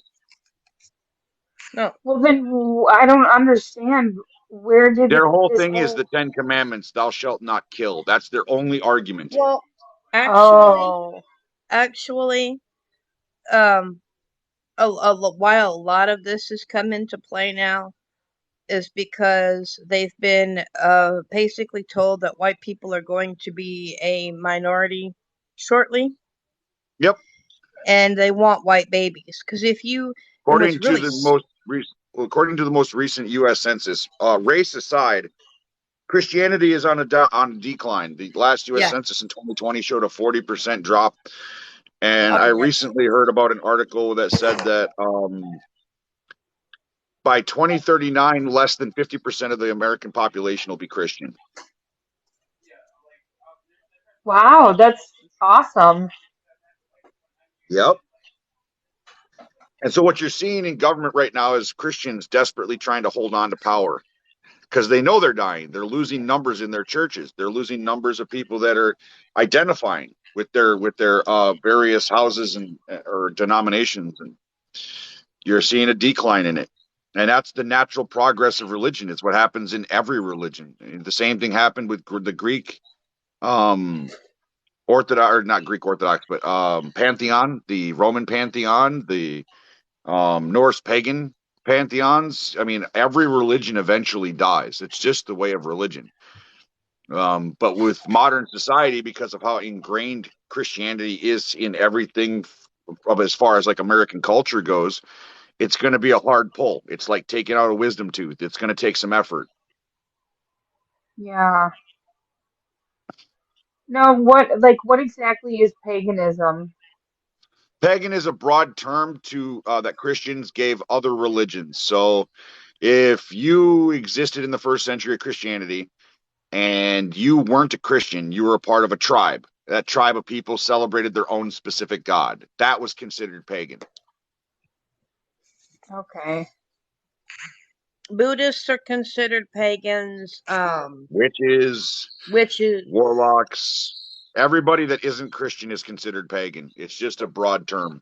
well, or Jewish. If you're not Or Christian or Jewish. Jewish, you're pagan. Well, even Jewish has a pagan label in some cases. Their polytheism before they became a theistic religion. Prior to that, they were polytheistic, and that was considered pagan.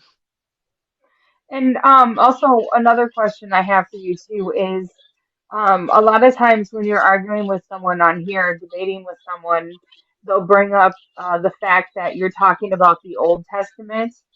What, I mean, I know that there obviously there's two testaments, but why do they care which one you're talking about? Because according to Christians, there was a new covenant with Christ, so the Old Testament no longer applies. That's their interpretation of the Bible. There's a passage in the Bible where Jesus says, I do not come to refute the old laws. I come to basically enforce them or fulfill the old laws. Some people read that as Jesus is supporting the old laws of the Old Testament, and some people read that as Jesus fulfilled the old laws. They no longer apply. You are forgiven with his sacrifice. And but I mean, that's their point. They think that the Old Testament doesn't apply because there's a new covenant under Christ in the New Testament. But that's just logically inconsistent. If God is never changing and he's the same yesterday, today, and tomorrow, then the God of the Old Testament is still the God of the New Testament, regardless of Jesus. And that's the point they miss. So when Yeah. God just indiscriminately murders children in the Old Testament, it's the same God in the New Testament that they're worshiping. It's not a different God. It's the same God who is unchanging and still would murder children given the opportunity or given a reason. So they're just looking at it as like a do-over, kind of. More or less, God is so incompetent that he can't figure out how to create something. He's got to murder it repeatedly. It's so true. Like, how do you fix a problem in human society, right? Let's say we have a problem. We have a group of people who is struggling with violence and struggling with poverty and crime. How do we fix that? We fix it with education. We fix it with income equality. There are ways around their bad behavior that we can alter what they're doing. People who aren't hungry don't steal food. Pretty fucking simple. Yeah. So, what does God do? Does he invest enough time into his creation to educate correctly? Not sit here and play hide and seek, not give us a book written by goat herders, uneducated people. No, no. Does God actually come here to educate us, to teach us about him, to better us, to make us a better creation? Does he do anything proactively to improve human life, human society? No, he does not. So he just murders shit. Every time he gets mad at his creation, he murders it and punishes it. He doesn't actually do anything proactive to improve humanity. Yeah, and then you have these Christians sticking up for it. Like they're literally justifying the murder of God or God's murderers, um, which I don't understand either because I'm pretty sure that's one of the Ten Commandments. So, um, Hmm. yeah, But the whole thing is just really hypocritical. It's there gross. again, The religion, right down to its very core, is nothing more than a death cult. but They worship death. They worship the fact that their God is powerful and can kill whoever he wants. They worship the fact that that their Savior was murdered and sacrificed. They worship that the end times are coming and it's going to be the extinction of all life on earth. It's a death cult. It worships death. It doesn't celebrate life. Hmm.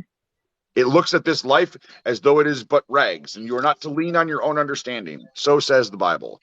And that's just a horrible way to look at this life, man. This life is awesome. As bad as hard as it is, as difficult as it can be, I love this life. This is so much fucking fun.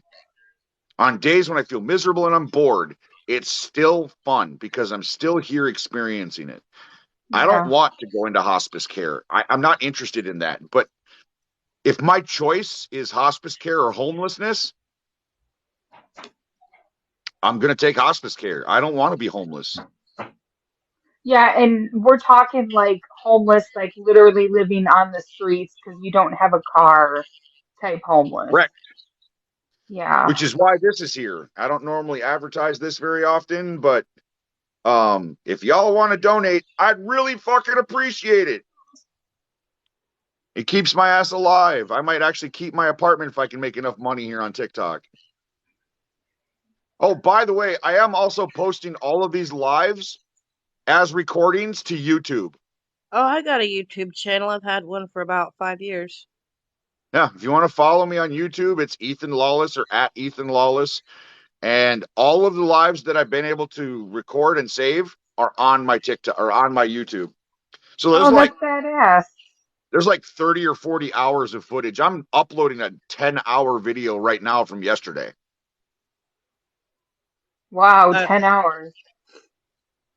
I Yeah, would that's have. not even the full live. That's not even the full live.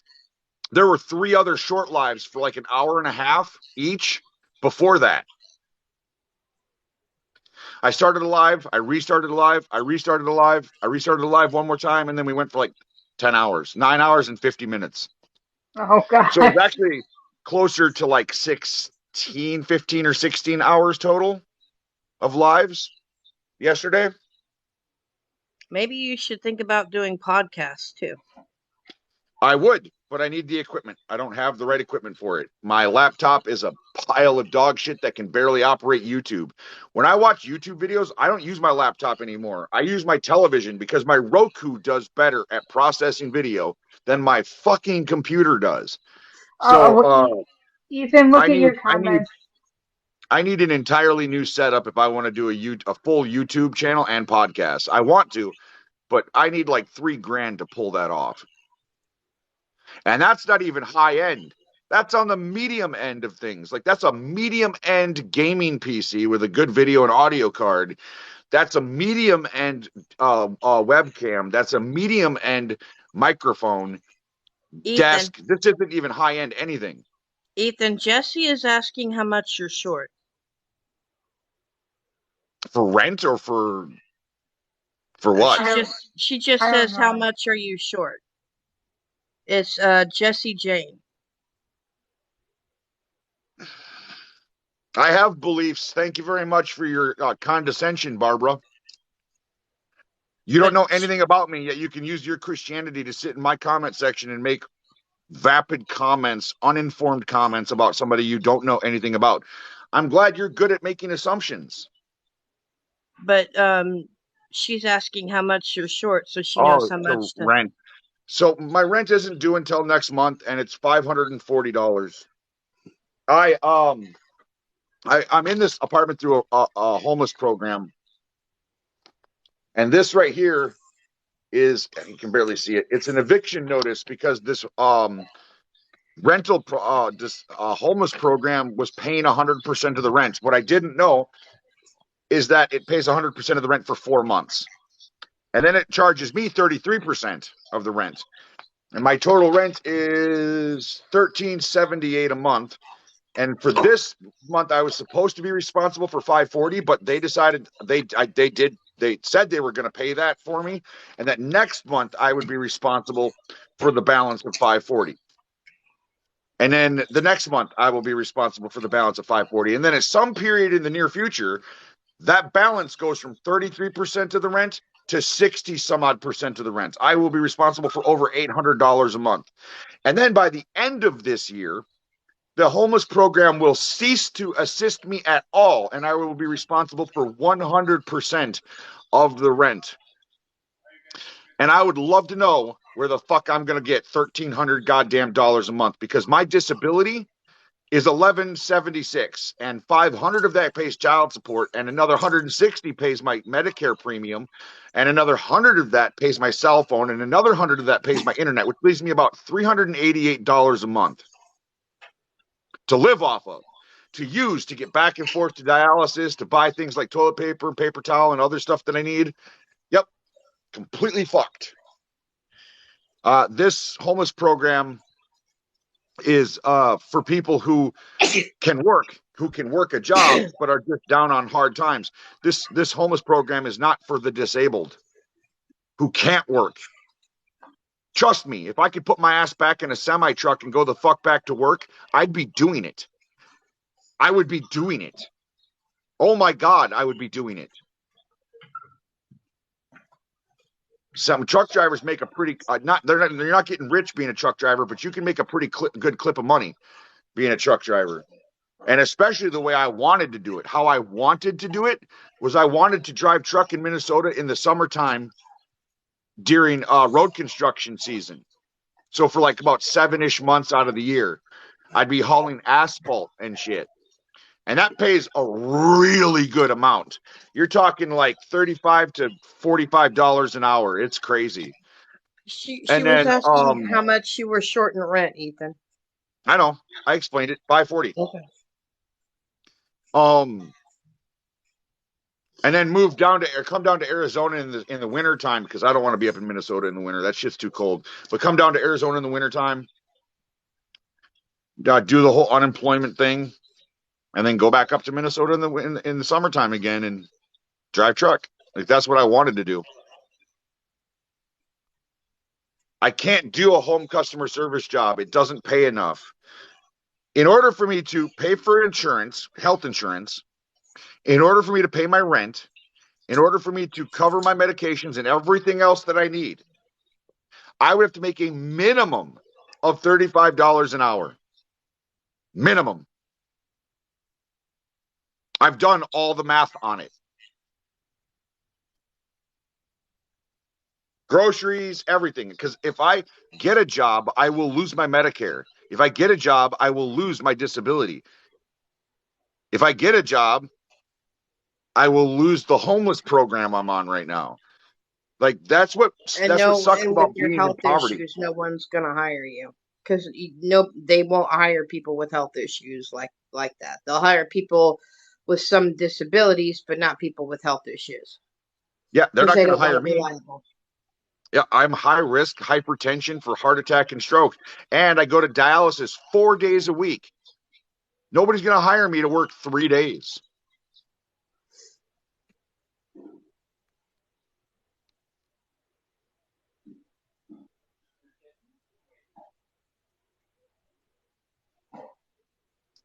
A work co-op still wouldn't do me any good, and I don't think there is. I don't know that Arizona has that.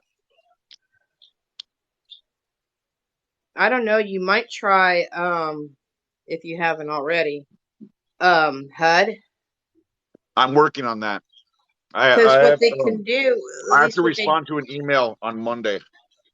what they can do because the homeless issue in the town I live in is so bad. What HUD has to do here is it's a pain in the butt and it's a process, but they end up you know taking care of the stuff where you're already at. You know what I'm saying? So I mean, there's HUD Yeah, and rental assistance. I have an application in my email that I have to fill out and send back on Monday.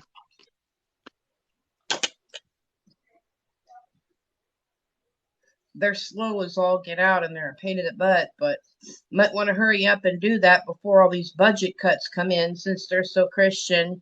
They want to cut Meals on Wheels, they want to cut WIC, you know, Veterans and benefits, Medicare, Medicaid, yep, disability, all yep. welfare programs, TANF, all of it. They want to cut people's SSI benefits back to before the recent COLA. Yeah, they want to reduce it way below the poverty line, way below the cost of living. It's already below the cost of living line. I mean, Yeah, 1176 is fucking embarrassing. Nobody can live off that in any part of this I country. I get don't care less where than you you are. do. I get less than you do. I only get like 914. Yeah, but I also pay like child support and Medicare. And landlords anymore, they require that you make 3 times what the rent is, and Yep. that's really problematic for disabled people. Yes, it is. I mean, I'd be willing to take on another roommate, but they'd have to leave me the fuck alone.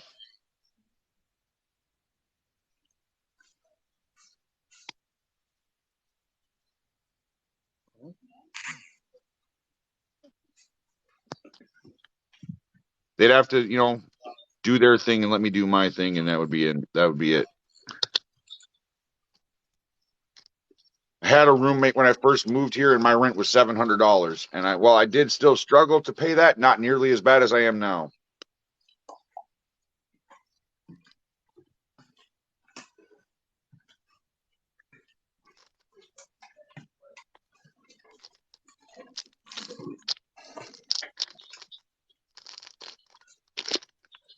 Welcome to Ethan's. We got the meats. When? Okay. Oh, I can't. I can't be on much Sheldon longer. Cooper Than contract. gonna go work out.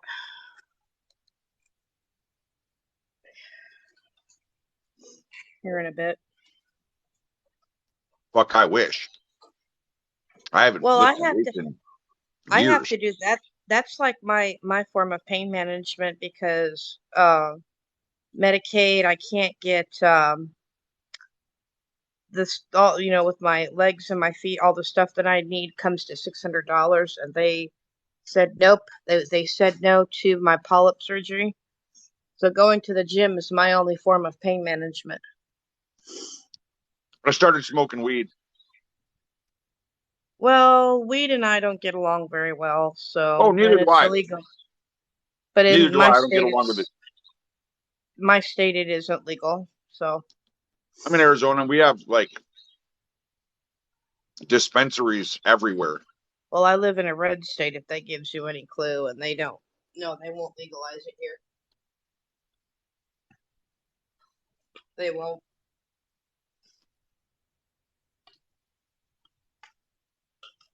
But I'm gonna go because she just told me that we were gonna. My kid just told me that we were gonna go work out.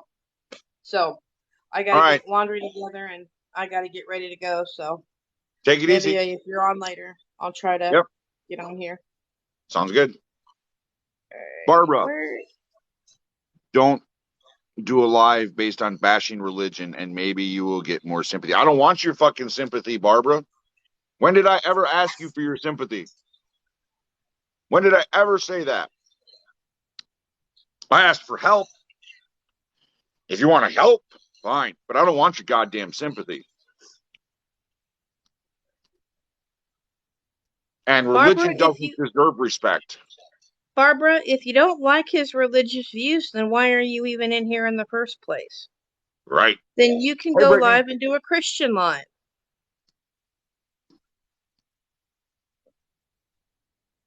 Jeez. You don't like what somebody says, you don't like what somebody believes, instead of, you know, then go find a different live stream.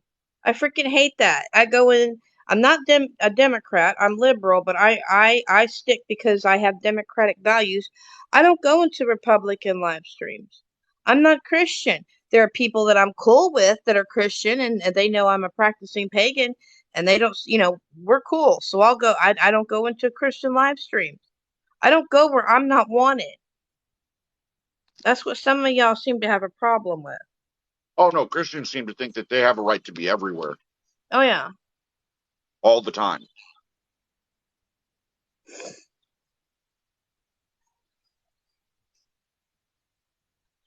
Well, I'm going to go because I got to turn my phone off and charge it and all that. So I'll see you All later. right, dear. Well, have fun at the doing your workout. Yeah, thanks. Excuse me.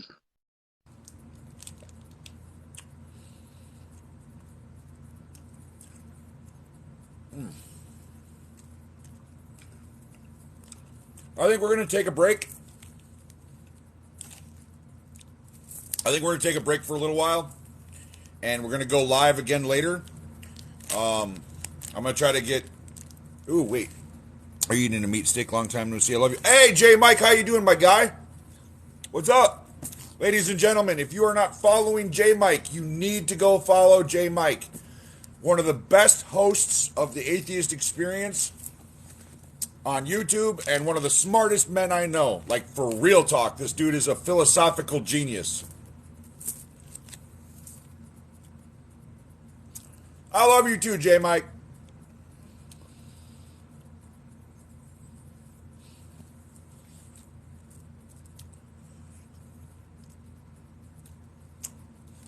Eating a meat stick because I'm a homely motherfucker. I think so, J Mike. I think you, me, and I haven't talked to him in forever. He's still doing the Atheist Roundtable, I think. What the hell's his name? Yeah, I haven't talked to him in a while. Oz, correct. Yes, Oz.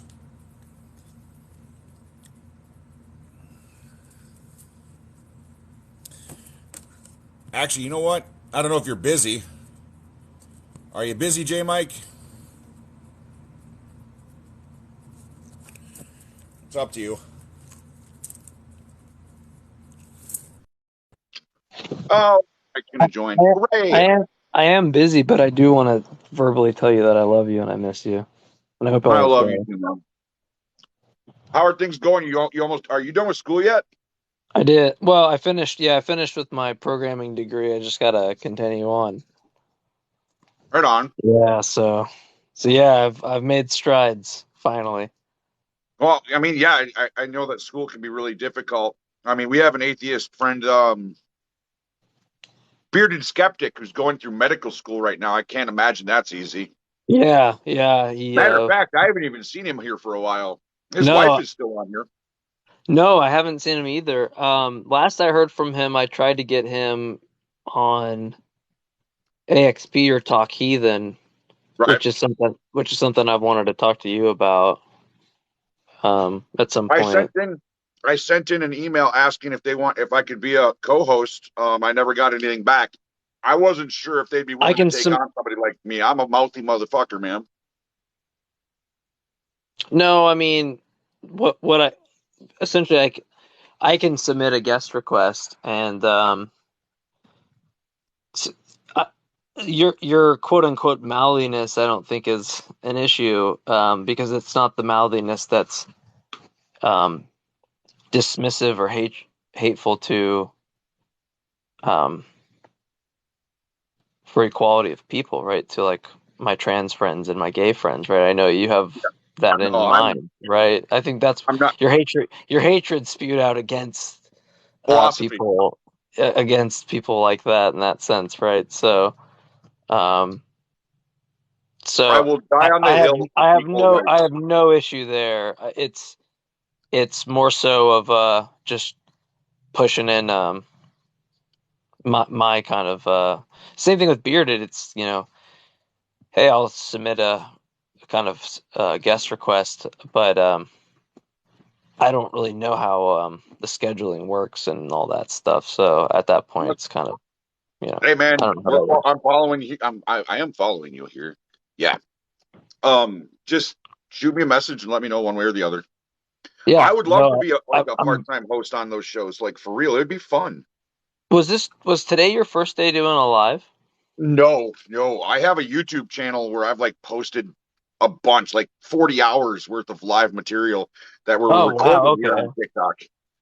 I must have just Um, I must have just re-stumbled upon you because when I saw your live earlier, when I was about to get in the car and drive, I was like, "Holy shit, Ethan's back on TikTok!" I was like so stoked, man. I was so well, happy. like But Jeff, I me guess I and Jeff just have been banned so many fucking times on this app. It's insane. yeah, I was gonna say I think it was probably just your band luck or something like that.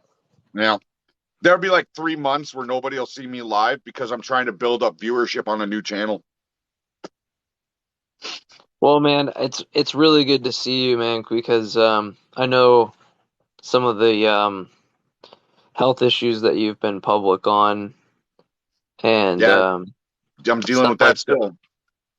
Yeah, I mean, I bet, I don't know how you're doing with dialysis and all that stuff, but I mean, um, it's up and down. It depends on the day. Some days are better than others. Yesterday was a lot of muscle pain. Today I was just upset stomach. sure, I mean, just I think about you, man. I worry about you, so just know that there's people out there that think about you, and it's good to see you. Well, if I could put up with Texas as being its own nation state and acting a fool, I'd still live there. Sure, man. I mean, just know, man, Didn't you move to Texas? we no, I did not. Oh, I thought you did. No, I didn't. I mean, I'd like to, but I don't know if it's in the cards. It just depends on the job I get with graduating and all that. But, Right. When are you set to but graduate? well, I got my associates already, and now it's pursuing the kind of bioinformatics. Right. So I had started at a degree with the biology degree. I had dropped out and then went back for programming, And then so that time when I went back, which was I guess about 2 years ago, um, I was like, well, I'll combine them both.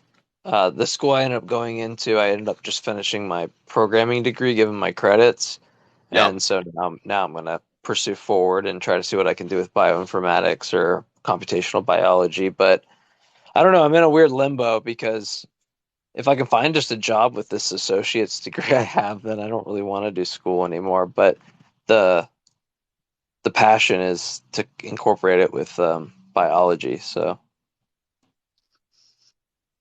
I mean, well, we'll see where that goes. yeah. I mean, it's a road to be on. I mean, it's definitely a road to be on. And like I said, dude, when I said you're one of the smartest men I know, I wasn't joking. Your whole grasp of philosophy is something I will never understand.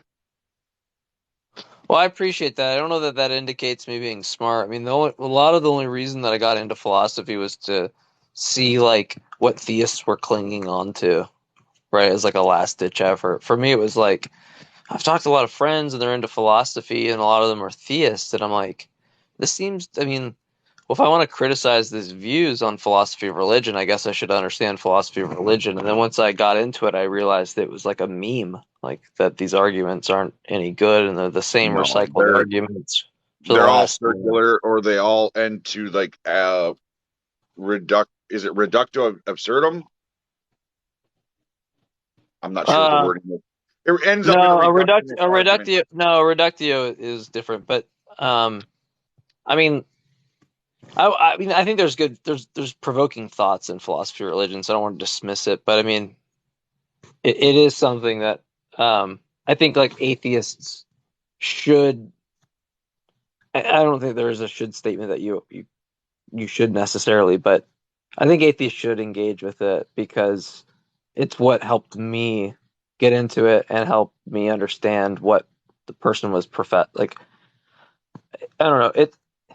It's really easy for someone to just render some contingency argument on you, which I think me and you in the past, We've you discussed know, that. I don't like the we've discussed contingency and we've argument. been in conversations with theists, but it's good to know what they're professing so that you can kind of Yeah, I show mean, them but even if issues, you, right? So at the end of it, even if you step away from the philosophy of their arguments, it all ends up the same. They're making an assumption and an assertion based on zero evidence. Like they can philosophy themselves into whatever pretzel knot they want, but it's irrelevant at the end. I mean, I'm starting to get into it a little bit. I'm you listening to should, an man. audio book. You should message me if you do, because I'd love to send you anything you got on it. But Well, I'm starting with Nietzsche, so I don't know. Like I don't know where oh to go no, from there. oh, I can. Well, I would I'd send you in different directions. I never got into Nietzsche or into the continent. It's But Nietzsche's there's hard to kind of two understand. Like sides of it's philosophy. Yeah, well, here's the thing. There's two sides of philosophy. There's a continental side of philosophy. I think the continental side of philosophy is just like gibberish garbage, like just mental masturbation. right. And then there's the analytic philosophy, and I don't know. Maybe there's nothing different going on there, but I think that there's something more substantial. There's something more that hits like where the rubber hits the road, I guess, so to speak, for me, where the concepts are transparent to me and I can actually digest them, and it's not this like weird verbose language where it feels like two guys are just trying to like jack each other off on Yeah, Nietzsche's really hard to concepts. understand. Half the words he fucking uses, I don't even know what the fuck they mean. I spend more time in the dictionary than I do listening to the book. Yeah, I mean, well, people could say, I guess, the same thing about analytic philosophy, so I guess I should be careful. But um, I guess my thing is that I think there's something substantive to be said on the analytic side, Right. um, because it can help with like philosophy of science and philosophy of religion and kind of help guide our principles. But Right. the continental side seems like with Nietzsche and Hegel and all. I don't even know I literally read this shit and I'm like, I don't know what the fuck you're even trying to say. I really don't. I Yeah, I don't mean, get I it. get bits and I can understand like bits and pieces of it. There's like one sentence that makes fucking sense. And if I understand the context of that one sentence, I have a general grasp of what he's trying to say, but it's still so fucking boggling the language that he uses. I'm also Yeah, I working mean, on Bertrand Russell's Why I Am Not a Christian. I'm yeah, working there on you, this hey, one that's right a, now. actually, in fact, fuck, if I can find, you know what? Actually, you just said that, and I think this book is, yes. You're talking about this book right here. I'm 2 for 2 on my books. You're talking about this book.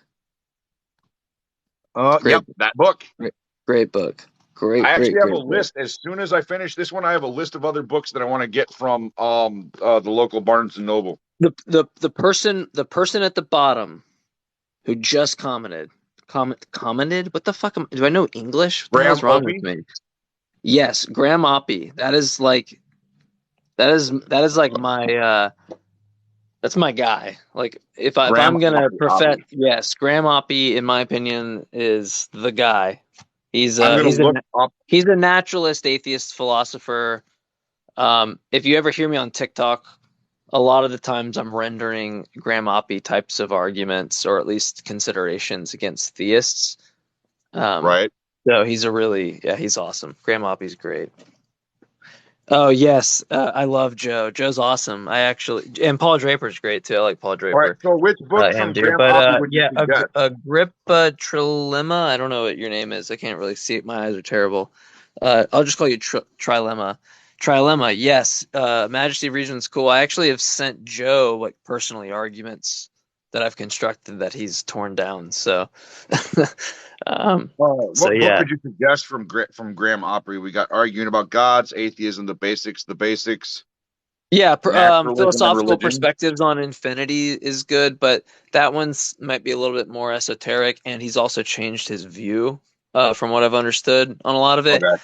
One of the best ones is that I think is it's called the best argument against gods, but that's going to require a correspondence between me and you because there's a lot of terms there that probably get confusing quick about like necessity and contingency and all Do you this still type have of your stuff. Instagram? So I don't get on Instagram often, so I don't know which one I have. I know there's like the J Mike is skeptical or Well, whatever one, but I haven't gone. shoot me your phone number here on the messenger Yeah, on that'd be great. Yeah, TikTok yeah, Messenger, yeah. I and can then do I'll that. text you. I'll text Yeah, you. And 100%. what'd you say the But name of that yeah, one book was? The I've one you actually wanted me made to a check out? document. I've made a document on that book that kind of tries to. I need to update it because I did it in like one day, but I've made it like a 19-page document that basically takes the 90-page book and tries to compress it into like a 19-page Okay. synopsis. The So synopsis. yeah, and it defines terms too and stuff like What's that. the name of that book? The best argument against gods. I'm trying to find it on There's a lot of background that needs to kind of be expressed because like he takes this view that look these deductive arguments don't really work and there's this whole type of analysis that we'd have to get through. I mean, like the whole kind of the prerequisite is that if a theist kind of comes up to you and says, "Here's an argument that concludes God exists," you're not going to convince an atheist because in the premise of your argument, their theory about like or the worldview they already accept is going to like deny that premise, right? They're already going to assume one of the premises are false in that view. It's kind of the view, crudely to put. And so he's not convinced that like deductive philosophical arguments for atheism or theism are going to work, right? And so the yeah. best thing that you can do is have a type of worldview comparison where you take like theoretical virtues, kind of a similar way that you could pull from science, where you compare theoretical virtues of some model, and this model should be as simple as possible, but explain. So here's the best way to put it, or the easiest way to understand to put it. You should have less commitments in your theory and get the most out of it, right? In terms of explaining the data.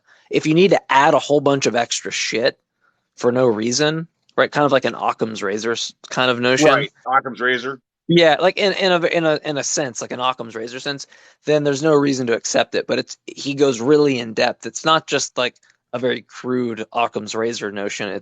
He kind of goes in depth on theoretical virtues and comparing like, hey, let's look at fine tuning. Let's say that the naturalist agrees with fine tuning. Let's say that the theist agrees with fine tuning, and then he kind of goes through the comparison to see who wins the battle. And right, his Right. kind of claim is that the naturalist will win this battle every time. Yeah, see, the one thing I kind of struggle with within the philosophical moral arguments is if a society dictates that something is moral, is it moral? And I don't think that's the case. I stick to the idea that whatever reduces harm is moral, and that a society can be wrong about a moral assumption if it's causing harm. Um, but I get stuck on it once in a while in the middle of debates, and the Christians love that argument, the moral argument. But I do have a list of Yeah, books. but I'm listening. all of that's kind of garbage. I mean, depending on the moral argument I take is that I understand is just something like um if objective moral facts and duties exist, then God exists. Objective moral facts and duties exist, therefore God exists. And that to me is just like that. I don't really understand that Well, I think because I like how Matt Dillahunty phrased it. The idea that it's well, not just Matt Dillahunty, but Christopher Hitchens, who said it's rude to say that to a person, to say that without Big Brother well, it's we not even couldn't about make good rudeness. decisions. It's not even about rudeness. It just doesn't follow, right? I mean, like it could just be the case that objective moral facts and duties exist and God doesn't exist, and that just be the view that Cornell realism is true, or Jackson realism is true, moral Right. I naturalism, actually heard you talk about right? that a few episodes ago on the atheist experience. Well, yeah, I mean, it's just the idea, like, look, it just doesn't follow that stance independent moral facts. So, so what I mean by stance independent, like, think of like a shoe, right? If me and Ethan are standing, the cigarette, right, that you just put in your mouth. I'm gonna take a Yeah. vape hit myself. So, the cigarette you put in your mouth, like, that's independent of your attitude or your stances or your desires, right? Like, it's not dependent on those things that the cigarette exists. It exists independent of the stance that you take on the cigarette, right? Right. Like, you could close your fucking eyes and put your fingers in your ear and go, "Blah, blah, blah, blah, blah." But that fucking cigarette still exists, right? Yep. Yeah, and Does so a that's tree what make we a noise? Does a tree make a noise when it falls and nobody's around to hear it?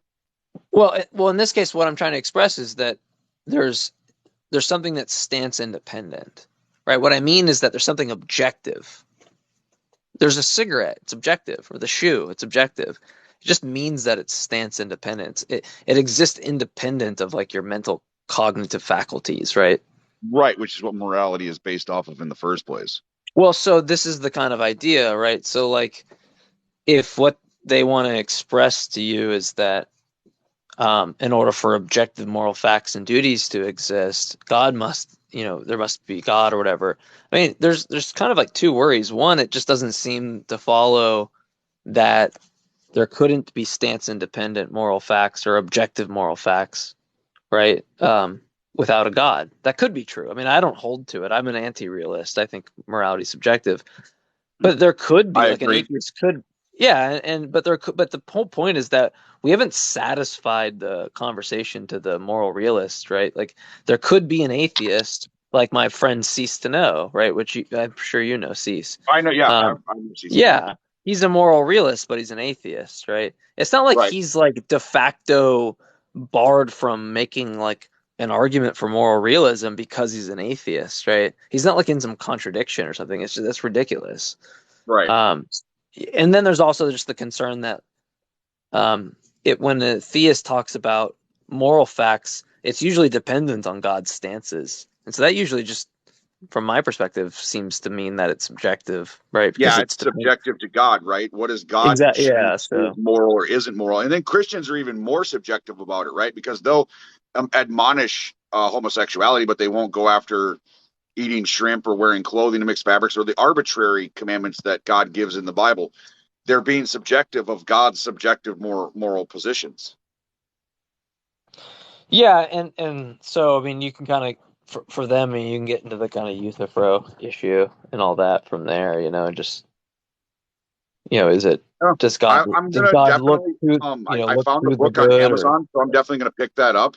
And I have a list. I have a list of other books: Voltaire, Kant, uh, Kant is one of the or fucking Kant. hardest reads. Yeah, he's one of the hardest reads. Like, I don't even honestly Basics of a lot of those guys. Like, I'll put it this way: a lot of people in philosophy will maybe scold me on this, but you don't have to read any of that shit.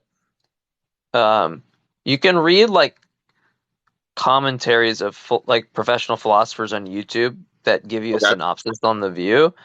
And I mean, their view is going to be met with criticism in the community, and so there's a general understanding, and I feel like you can get that through, just reading other people's views on it or seeing videos, and Well, I'm sure there's like YouTube University instruction videos on things there's like there's a whole Nietzsche and bunch of stuff Kant. I can show you. The best thing I think in the what to get through in a lot of senses on it is a lot of the language at first, so like a priori, a posteriori, all this kind of stuff helps. But yeah, I don't know. I got to get with my buddy Amdir and ask kind of one of the best ways that I think he would think would be the best way about starting with philosophy, so people don't fall. Like, I think it's good to read Kant. I think you should do this eventually, but it's not. I think that's going to deter people Well, from getting into philosophy because they're I'm not going to getting into understand what these. the fuck they're reading. I'm getting into these not with the hopes of actually learning too much of anything, but to try to build some more understanding. If I glean anything from it, it's a win. It's and so I'm definitely going to read the best arguments from Opie or Oppie. I have it Yeah, on my Amazon wish list. I'm definitely going to pick that up one of these days. And then if you I can send me send you the your I can number, send you the I can. PDF. I can send you the PDF of that book. Oh yeah, dude, definitely. You send Yeah, me a message and I'll give you my email yeah, I'll send you the PDF. because that would be so much easier. Because on Amazon I have a it's couple 41 Oppie fucking dollars. PDFs I can send you, but I haven't read all of the ones I have. So the one that I can go through with you on the best of my kind of knowledge is the best arguments against gods, and some parts of perspectives on infinity. I can't remember if that's the title of the book, but also that might be outdated on Oppie's view because he's I've seen interviews where he said he no longer accepts certain things he said in that book. Well, that's the bonus of being, a smart person. Your view is subject to change based on information, and I like that. I like that we can constantly learn. Yeah. Yeah, he's actually said that too in an interview I watched where that was the case. The person interviewing him was like, "Yeah, I think it's that you've expressed that you've changed your view on this since you wrote this in '95." And he's like, I've changed my view on a lot of things." And the guy, was like, "Well, as any good philosopher or thinker should." And yeah, I mean that's the case, right? I mean, you should be persuaded by good arguments or Right. um, or extra, considerations. I mean, a good way to kind of put it is go stand in a library, Ethan, like a university library, and tell me how much knowledge that you have, um, within the books in that library. I mean, hopefully Almost me and you none. should, yeah, I was gonna say, Almost hopefully me none. and Dude, you I should could just stand in a answer public zero, library and right? I'd be fucking dumbfounded, man. For We real, should when you think probably about it just like say, that.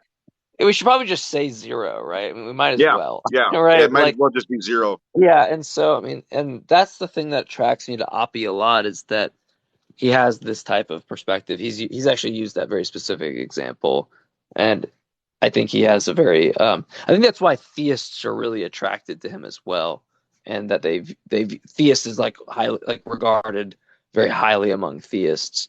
But Okay. but yeah, I think he's great for that reason because he takes the most, in my opinion, one of the most humble kind of atheist positions you can take, where it's like, look, I'm not saying that any of my arguments are any better than your arguments. I'm just saying we kind of win this Occam's razor battle. We just kind of win this view that I don't need to appeal to like foreign ontology and have extra axioms and have these extra terms and a divine realm and all this extra Adding, stuff, right? adding, I adding can the explain obviously, all this stuff without all of adding, that adding the supposition. obviously unnecessary is.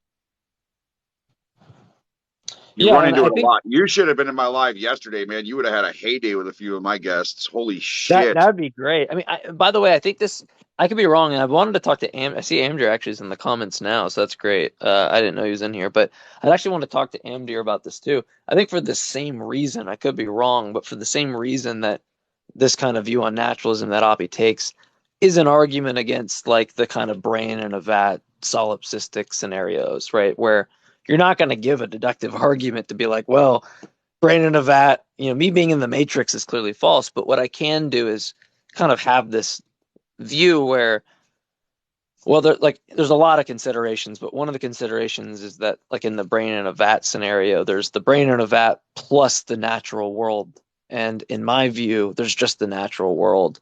And so for like kind of the same reasons, it seems like um, there's reasons to accept one view over the other in terms of parsimony or like simplicity that yeah, sure. I mean, maybe I'm completely radically deceived or something, but I have reasons to kind of not accept that based on theoretical virtues, which is, I mean, maybe put as Occam's razor just for people to understand easily, but right, it just seems like why should I have to add this kind of entity, like a brain in a vat, when I can just kind of shave it off and explain all the data without it, right? Right. It's like they say that you can eliminate the unnecessary here. So if there's a God that's always existed, why can't a universe just always exist? Why does if you get rid of the God, the universe can always exist? There's a lot of arguments that Christians add that have a lot of unnecessary premises to them. Yeah, well, you'll get people that if you try to go through that route, Ethan. I mean, I know I'm so. And by the way, man, I have to express it's so fucking good to see you again. It I is. missed you. You and I I haven't love you talked so in a while, much, man. It's man. Yeah, awesome. you're like my first friend on TikTok. So, you were like my first interaction with Darth Dawkins when me and you talked Oh to my Darth. I think like God, the dude, first time. Jesus! Like Between what, Darth 5? Dawkins I feel like that was and like Mike, 5 years bro. ago. I don't even know, but it was a long Yeah, time but ago. like between Darth Dawkins and Mike, bro, man, I don't know which one is worse. Yeah, I mean that was years, and I want to say That it was was like 5 years. It 2018. might. It might have been, yeah, I would say it might have been like 5 years ago. It was a long fucking time ago, Yeah, um, but yeah, I mean, it's good to see you, and I'm so glad to see you involved in this. But to actually just express what you're saying is, I think you're right. Um, right? I mean, so like the view that I'm expressing and the thing that you'll read on Oppie's view is, he'll kind of accept that the universe had this beginning or something, right? So he's not right. going to accept this eternal thing, but he does this on this presupposition or this idea that look, our best science. Let's assume our best science kind of tells us that there is a beginning. I mean, that's what the theist wants to say anyway, right? That there's a beginning Right. because they want God to create such a beginning, right, of Right. the universe. But you're absolutely right, right? There's this kind of idea that we haven't satisfied this other group of people, and Ethan might be among one of these people, which is these people that might think the universe existed infinitely into the past, right? And so that's that's a view that you'll probably get a lot of theists be like, well, it's incoherent or it's a My contradiction. I mean, from my my understanding, answer I've never gotten anybody to actually deliver such a contradiction. I mean, maybe there is one, but my answer is it's always the it's just same not when the they view ask that me I that take. shit. So I usually don't argue it. My answer is always the same when they argue that shit. What happened before the universe was created? I don't fucking know, and neither do you. Well, that's going to assume, like, I guess, causal finitism or something, I feel like, right? If there's going to say Well, I mean, something like, before the universe. we don't have any observations to make of a period before space time. So it's, to me, it's just, it's there. Christians are asserting there's Well, a God there because, so you might like Oppie's view, right? Because, so, you know how, like, so I'm going to try to express this in the best way I can without overloading the philosophical kind of jargon. You know how, like, theists want to say that God exists necessarily, right? Like, he couldn't not exist, right? He right, has to. Yeah. So this is kind of the move that's being made here is that let's assume there is a beginning of the universe, right? And so assume there's a first moment of time. So there's like a timeline. T equals 0, T equals 1, T equals 2, T equals 3, right? There's like this timeline. At the very beginning of that timeline, T equals 0, it's the beginning, right? It's the first moment. right, So what the naturalist could do is just have this idea that that first moment on the timeline exists of necessity. the same chess move that the theist makes about God being like this initial item, right? Yep. Yeah, so it's kind of this idea that, look, um, I can just hold to this initial state as necessary, and that it begins to exist, but it doesn't come from anything, right? So when they put this charge to you about, well, how did it come, from nothing or whatever? Well, there isn't like an earlier moment in the timeline, right? So it is not going to come from anything. Right? It's the first moment. So there's a sense at which it begins to exist. Um, but it exists of necessity, so there isn't a cause. And so you can kind of like, if someone's running a Kalam argument against you, you can reject the first premise or something and say, well, look, I don't have really reason to accept that everything that begins to exist has a cause, because in my view, there's an initial state that's necessary, and that first moment on that timeline has to exist. Very similarly to when we ask this question about why is there something rather than nothing, on your view, you say, well, there has to be a God. And then we go from that kind of point, you just go from this worldview comparison. And one of the things that you point out, obviously, is that, well, the initial state is contingent with God, meaning that God could have created any other initial state. Do you follow me? Yeah. Right. He could have refrained from creating that initial state, or he could have just made an initial state of Ethans, right? If he wanted Right. to. Yeah, and so there's this question like, um, Of all why the did infinite God choose an possibilities. initial state rather than an initial state of natural reality that we have, as opposed to an initial state of just like Ethans or marbles or something like that? And if we start from that comparison, this is a crude one. This isn't one that I think like necessarily favors the naturalism, but there is this kind of notion that, look at the beginning here. The naturalist thinks that this initial state exists of necessity, and so the reason why there's an initial state, why does it exist? Well, because it had to exist. But under the theist view, why did the initial state exist?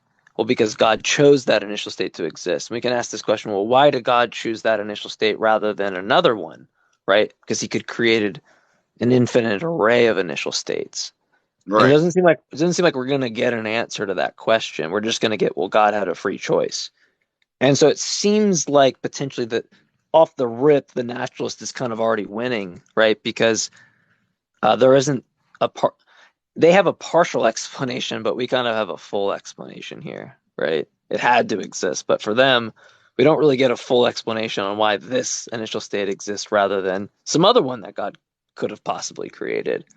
And so Right. that's kind of similar to what Oppie's going to do in the book, is at all of these turns where you compare this, it seems like the naturalist is going to win on it being simpler of a theory, even though they both explain the data equally, or on the strongest form of the argument, the naturalist theory is simpler and it explains more data than the theist does. Does that make Right. sense? Do you understand what I'm saying? I mean, I understand. I'm grasping like the concept. I think I need to work on the definitions.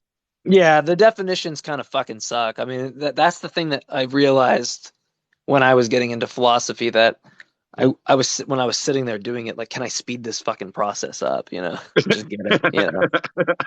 So Yeah. so I get No, it. Yeah. you gotta learn the definitions of the words, man. That's the thing that slows you down. Yeah. But yeah, I mean, look, Ethan, I'd love to talk to you about this. It'd be great because it also could just give me um more reason for us to interact again. So it'd be great. Like I said, brother, you send me your phone number. I'll send you my address. You send that PDF, and I will dive into it, and we can talk about it. Yeah, I'd love to do that, man. I would really would. Great. Yeah, it's been a while since you and I talked, and I'm super happy that you decided to stop in. It's been like years, I feel like, at least a year or two. At least a year or two. Yeah. I think the So last it's time we good. talked, you had just started on AXP. That sounds about right, yeah.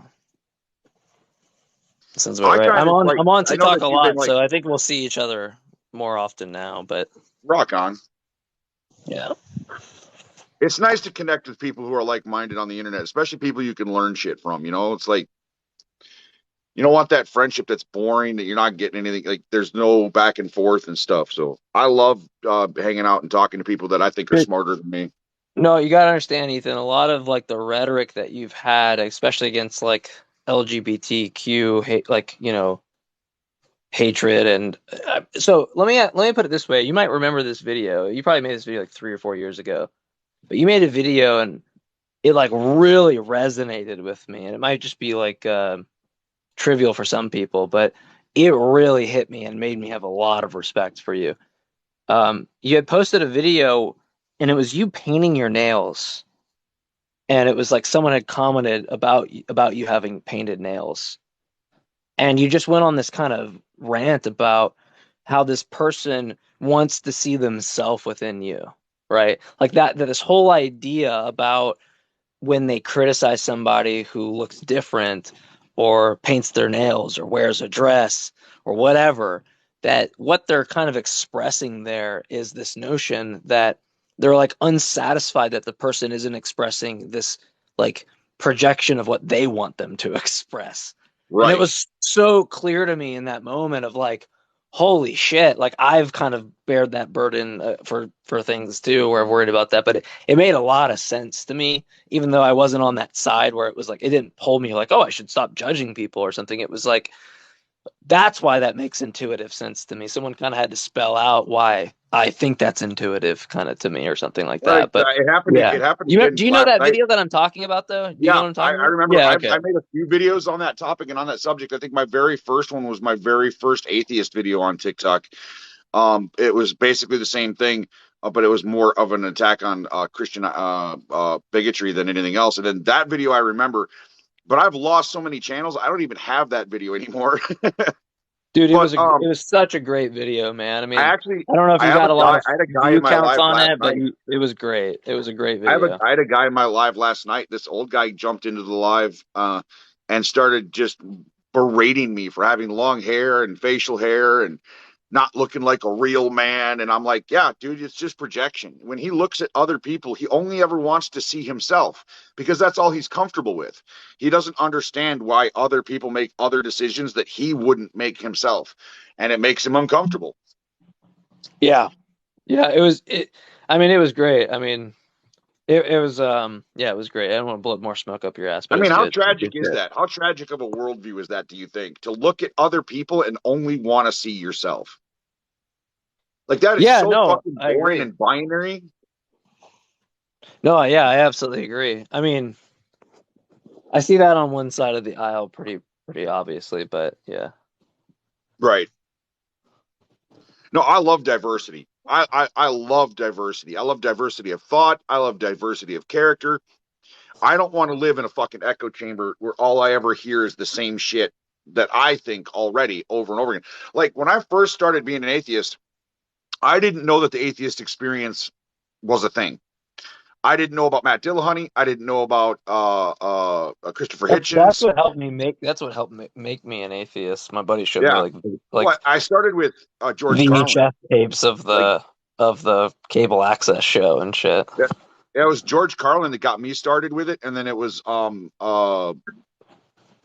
Maher, and so it kind of started with comedy a little bit, and then I'd been more or less an atheist for a few years when I discovered the atheist experience, and then I'm listening to these people on this show repeat back to me my very thoughts. The very arguments that I formulated for myself are arguments that I'm getting from people like Matt Dillahunty and the other hosts, Dan Barker and stuff. And it was a moment of like pause. It was like a moment where like, holy shit, I'm not alone in this. There's a community out there of people who think like I do. This is fucking righteous. And then I kind of just dived headfirst into it, and I started kind of doing my own thing with atheist content creation and everything else. And Sure. man, it's Well, it sucks fun. that your fucking account got banned because you had a really good following. I had 107,000 followers on that Yeah. original account when they fucking Thanos'd it, dude. I was Yeah. so pissed off. And I've had two accounts that were Thanos that were up over a 50,000. The rest of them don't make it that I far. I can't can say barely I make it had to 20. that, but I had a fifth of yours, so I'm 1/5 as pissed, I'll say. So But no, I mean I want to do this on YouTube full time. Because on YouTube I wouldn't get banned. You know, I can say what I want on YouTube. Provided you're not actually like promoting hate speech or violence, YouTube won't take you down. TikTok takes you down if you say the F bomb too many times. yeah, it's a lot different. You gotta understand the lingo. Right. If you get into the debates with theists, unaliving and all that terminology. Which is so weird. So It is, weird. You can't use especially regular when you go language. somewhere else to debate, and you go, look, if I unalive this person, they go, what did you just say? I'm like, I'm sorry, I have to explain this whole thing to We're on you. TikTok lingo. Yeah. And it's It's so funny because I've heard counterintuitive. people on like YouTube debates and things outside of TikTok that will do it, and I'll like kind of smirk and be like, it's a TikTok guy. I know what you did. The other person doesn't know what the fuck you just said, and they're like scratching their head, like, why did he talk about killing as unaliving? But I'm sitting there going, I get it. I get you, bro. I got you. You're not weird. You're not weird, but that guy No. fucking thinks you're weird. Yep.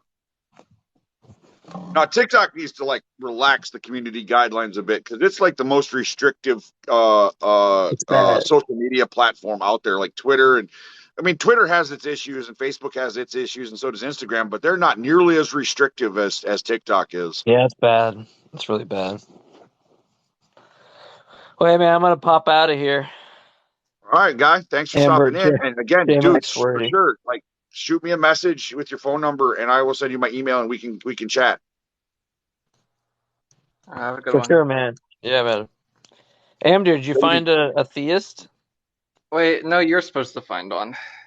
Or Oh you're no, you're supposed to start a live. People, you have a bigger following. You need to start the live, then I'll join. I can start a live, but you might have to carry it because I'm gonna go to the gas station and get a beer. Yeah, that's fine. I'll It's carry right. it. It's right next to my house. I just gonna have to put my phone on hands free and not talk That's on fine. it. If it goes poorly and I start getting wrecked, I'll just pull out trivialism or something. Sure, sounds fine to me. I know you'll be fine to handle it. Yeah, I can do that. I mean, I can join one. I'm at 14% battery, but since the gas station is next to me, I should have enough battery. It should be good. Right, sounds good. All right, brother. All Yeah. right, see All you right. guys Peace later. out, Have Ethan. fun. We're gonna talk Yeah. some theists. I'm gonna take a break here for a little while. Maybe I'll stop in and watch. You should. Sounds good, man. I'll see you in a little bit. All right, see ya. Later. All right, yeah, we're gonna take a break for a little while, like an hour, maybe 2 hours. Kind of just, I need to chill a little bit. My back is starting to hurt, and I need to like mellow out, not use my brain so fucking much today. And then we'll go live again here in a little bit. I love you guys. Thank you for hanging out with me again. And I don't promote it often enough. I get yelled at by my friends here on TikTok that I don't promote it enough. If you can help me, this is where you can donate. It helps me a lot. It goes a long, long, long way to keeping my head above water. You know, if you $5 here, whatever you got, I appreciate it. If you are struggling, do not donate to me. I don't want to be the burden on people who are already having a bad way. If you're struggling, don't donate. Just take care of yourself. I'm happy with that. I really am. But if you can't afford to help me out, I'd really appreciate it. It keeps me alive. All right, guys. Oh yeah, I don't have dialysis again until Monday, so I have I'm not. I have no dialysis tomorrow, and so like tomorrow I'm free. I'll probably be live for most of the day. We can hang out. All right, guys. I'll go live again later. Thank you.